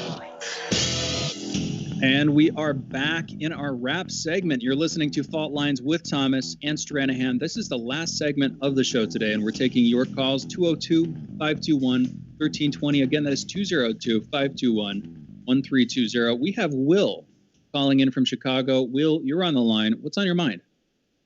Hey, guys. Thanks, as always. Great show. I was just going to say that one thing that we're kind of missing in the discussion about Joe Biden, and if he can kind of fill the shoes of FDR, is like during that time, during the Great Depression, we had a giant mass movement of workers and communists and socialists all bonding together and kind of demanding a transformation, demanding the radical change that we saw. So I don't think that Joe Biden has the will or the personality or whatever else, but he's missing that key component, which is that mass group of people, behind him, kind of, you say he saved capitalism. They saved him from a mass of people and a mass of angry people, So anyway, thank you. Agreed. Yeah. Agreed. And I mean, I think a large part of this, I'm not a socialist. I think trying to be impartial here, I think a large part of this was simply the response to the USSR. Again, this is, I think, accepted history at this point, that in the pushback against the USSR, which the U.S. came to increasingly see after the end of World War II as a sort of existential threat in this pitted ideological competition, there was no distinction made between the Soviets and international communism. And so what had at one point been a pretty popular philosophy, not just around the world, but here in the United States, communism specifically, we're talking about Eugene Debs. You could bring in, what's his name? Why am I forgetting his name now all of a sudden? Bill Browder's father, who was, again, another prominent communist figure during the 30s here in the U.S., whichever person Earl Browder, that's what his name is, whoever you're talking about. And, it was a popular philosophy. But because we needed to oppose the Soviets, that was our perspective, because we were worried that they were going to try to internationalize their variant of communism, which meant a decrease in our influence. And because we were riding the high of World War II and all of the industrialization and just economic superpowerness that we were at that point, there was no distinction made. There was no need to make a distinction, apparently, between the Soviets and communism at home. And this clearly led to the McCarthy, era, led to all of the pushback against the Reds in the States. And we're, in some sense, still living through, in the consequences of that. Although we're in the wake of it now, because, again, socialism, as far as I can tell, is a decently accepted political philosophy in the States at this point. That change has happened over the last couple of decades. It's interesting. We have another caller, but real quick, Jamarl, do you even agree with me on that point? Do you see socialism as accepted in the U.S. at this point, where you can have democratic socialists? Yeah. Yeah, I do. I mean, it's hard to get across how socialism was demonized. I mean, not just communism, socialism was demonized. In fact, the conflation was made as if there was no difference between those two things. And I would wager that most Americans would have a hard time even getting into the, understanding of it, even though they hated it and reviled it. And so, yeah, I think with Sanders accepting socialism, and it's talking about it like in the sense of Denmark, as opposed to talking about it from the standpoint of being a Democrat in those policies, yeah, I do think on some level it's been accepted, at the very least by the youth. I mean, half of the youth are perfectly okay with socialism and think capitalism, is worse. So, yeah, on some level, I really agree.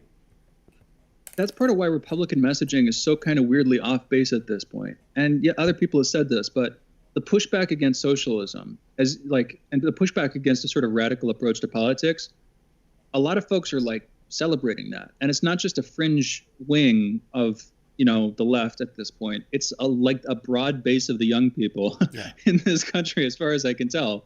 If you lean left, you're okay calling yourself a socialist. There's no moral stigma really attached to it. In fact, it's seen as a term of endearment, if anything. So the idea, it's holding on to the idea that that's absolutely anathema to America, which it fundamentally isn't, is the thing. And you can see this by its acceptance in the 30s and before then. Well, the thing is, up to the 40s. The youth is living through capitalism. I mean, so from their standpoint, my bills aren't great. Like, this is not where it was after the Second World War and you had this kind of, okay, everybody is rising, the boats all rising together and everything else. That's not this. This is not what those kids are living through. I mean, 42% of the population made $18,000 less a year or less. Well, who do you think those people are? Those are kids. This is not the parents' generation where college was either paid for or cheap, housing was either paid for or cheap, or you could have a kid in a home. That's not what they're living through. They're living through something else that is dramatically worse, and they're responding to that. And so it's like, if you ask them whether capitalism is awesome, if capitalism is what I'm living through, hell no. I want something else. That's where they're coming from. So let's do this. To some extent. Yeah. So if you want to call in about this or any other topic, 202-521-1320, we've got Tarif on the line from New Orleans. Tarif, you're on. What's going on? Good morning, gentlemen. Free Julian Assange. In my opinion, I think I should at least have set up Morris on. I don't know if she's been on the show before or not. That'd be good to have on. Wait, who'd you say there? Did you say Stella Morris? Yeah, Stella Morris. Yeah, Julian Assange's partner. Yeah, fiance. No, we should. I agree. I'd be down for that. Yeah, it'd be good to have on. And also just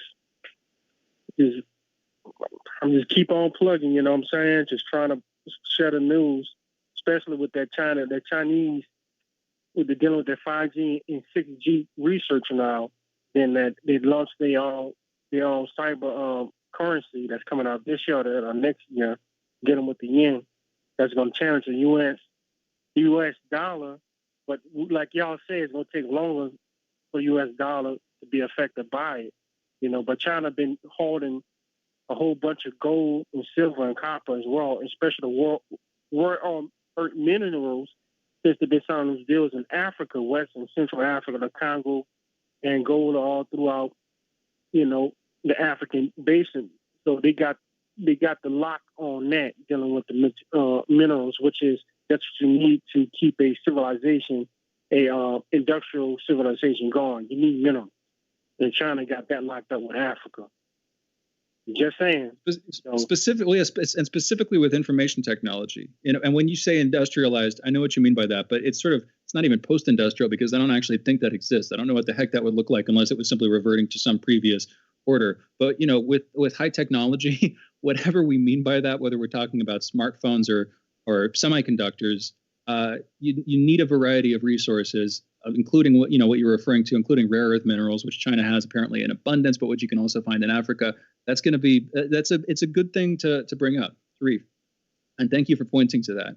And we've had this conversation about the reserve currency and the U.S. dollar as the reserve currency, and we still need to bring on. Thankfully, we're bringing on Richard Wolff. It'd be good to talk with him about this on Thursday. It'd be good to talk with somebody about what exactly does that mean. How does that work? I bring up the Triffin dilemma, on my end, but it'd be good to talk with an economist, and we will be very soon. It'd be good to talk about that subject. But you're right. As the United States dollar fades from its position of sort of international financial dominance, monetary dominance, as we move back or as we move forward into some other way of doing things, whether it's a sort of split reserve system where you have competing economic blocks, each with their own ties to given countries and, using maybe a basket of currencies as their reserves. Anyway, as we move into this era, it's going to take time. It's not going to happen overnight. It might happen quicker than you'd think, but that process itself will be like a decades-long, drawn-out thing. And thank you for your compliments on keeping on going, and we will. Tarif, thank you for the call. We're taking more. 202-521-1320 is the number. Again, that's 202-521-1320. We've got plenty of room right now. Nobody on the line. So if you want to call in, now's your best chance. This is the capitalism thing again. Capitalists, believe it or not, this would be the end of history if they could moderate their need for excess. Meaning, if Bill Gates, or let's say if Jeff Bezos said, you know what, $50 billion is enough for me. I can stay with that. I can live on that. I can have a decent life with $50 billion. And the rest of the money, I'm going to make sure that my employees are taken care of, that the environment and around my company is on point, that the air is clean. I'm going to put money into making sure people can eat. If that was the way they function around the world, no issue. The world would be upgraded. Capitalists will have the money. I'd still think that 50 billion would be too much. By the same token, they would have less hostility around the world and less people that would agree with me that the 50 billion is too much as long as the rest of the world was taken care of. The problem comes in, honestly, when it gets scorched earth. When it gets, this guy lives off $2 a day. 60%, whatever else, lives off of $10 a day. The areas in West Virginia are as if, you're living in a third world country and Bezos has $150 billion. The issue, honestly, really does boil. Like, the thing that gives socialists ammunition is that the society is in decline. If it wasn't for that, nobody would be able to make these arguments. The arguments wouldn't make sense. The same thing is true, though, for around the world stuff, like when we're talking about the currency issue. Well, if we didn't try to maximize our influence and our advantages associated with the currency system, then nobody would care that the U.S. is a reserve currency. It's the manipulation of that. It's what feels like it's using these kind of things in order to attack either opponents, either politically or economically, that pushes people to say, okay, this needs to change. We can't have this. But none of that happens without exploitation being a part of either system, if that makes sense. Like, it's, if we wanted to allow that system to ride, the capitalists of the country would have been better off trying to ensure that those people got $15 an hour, or would have been sure that healthcare was passed or that education was passed. I mean, especially from the standpoint of healthcare.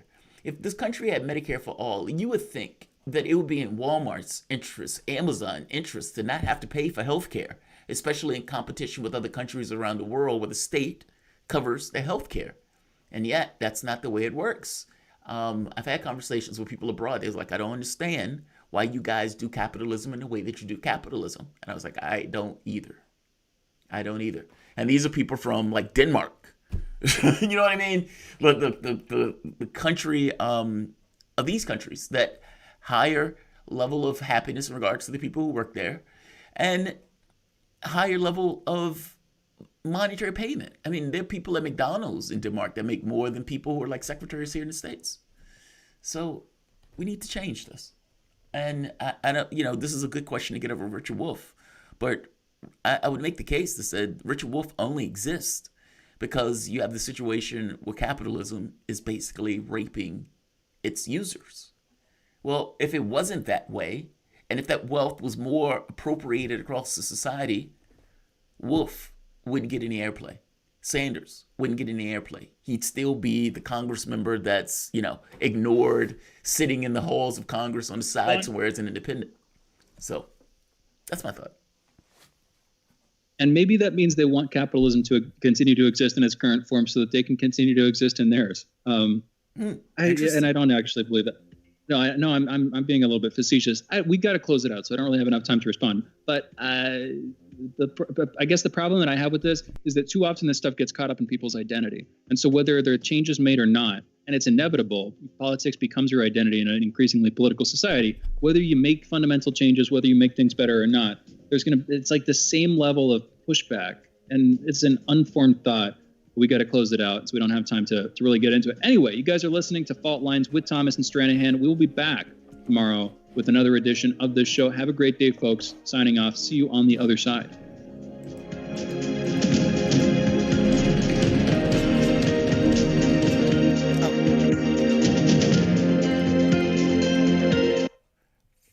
Fault Lines with Thomas and Stranahan. Another one is in the record books. We have a few chats I want to get to. So RJ Raymond, I find it pretty hard to believe the people pushing this the most don't understand that it's going to give cops yet another excuse to target black people. I don't think they're thinking of it in those terms. I think in the way that they look at the menthol issue, I honestly do believe they frame it in this perspective of only, specifically, people, health, etc., etc. And they're not looking at the real world implications and the real world phenomena of this. And there's a question on, should they look at the real world phenomena? Meaning, is there a responsibility to look entirely at a law, or is there a responsibility to look at the end result of that law? Because the end result of the law in regards to cops engaging the population, well, it's difficult to craft a law thinking to yourself, okay, cops are going to end up killing people if you pass that law. That's somewhat difficult for them to kind of rationalize and function within context of them making a law entirely about the issue of health. I mean, if that's the case, you can never make laws, right? Because cops are going to be cops, especially if you're going to have cops that are going to basically deal with the end result of those laws. So I get that on some level it can be paternalistic, but I think it's paternalistic to the society as a whole. Even if you have a majority or disproportionate number of African Americans that use menthol, blacks only make up like 13% of the population. The people you're going to be dealing with mostly going after are probably most likely going to be white. But that's a secondary point. I don't know if they look that far down into how the law is going to affect or be dealt with. I don't know if they look that far into it. I do believe there should be secondary things, like our guest was saying, about secondary uses or items that could blunt or provide like a transition out of the use of those products. And yeah, he's right. If you're not going to provide a use for those products, then you aren't really thinking honestly about it. Revolutionary Catalonia in 1936 to 1939 equals a solution. Is it, though? I mean, because Catalonia and the revolution didn't necessarily continue to exist. I hope you understand what I mean. Any government, any country, any organization, especially from the standpoint of state, whatever its logic that's keeping it together, regardless of how good that logic is, there are multiple items that the country has to negotiate all at once. Economics, military, stability of the population in and of itself. And among all of those things, if any of those things get to the point where it's destabilizing to the whole, then you got to make an argument on whether or not the logic of it was legitimate or whether it was accurate enough to maintain itself or the integrity of the whole.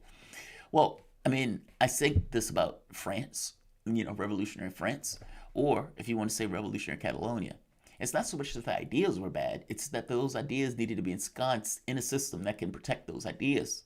And if the system can't protect the ideas, then you have a question of whether or not you can use that as a primary of example, I guess. But I don't know. It's just because something failed doesn't necessarily mean that all of it failed or all of it was wrong. So there is a point on that front. All right, I'm going to say like, I'm going to say share, I'm going to say subscribe. You probably are going to see me shortly, actually, because I want to get 3 or 4 shows in before I have to leave today. So I'll see you guys in a few. Like, share, and subscribe.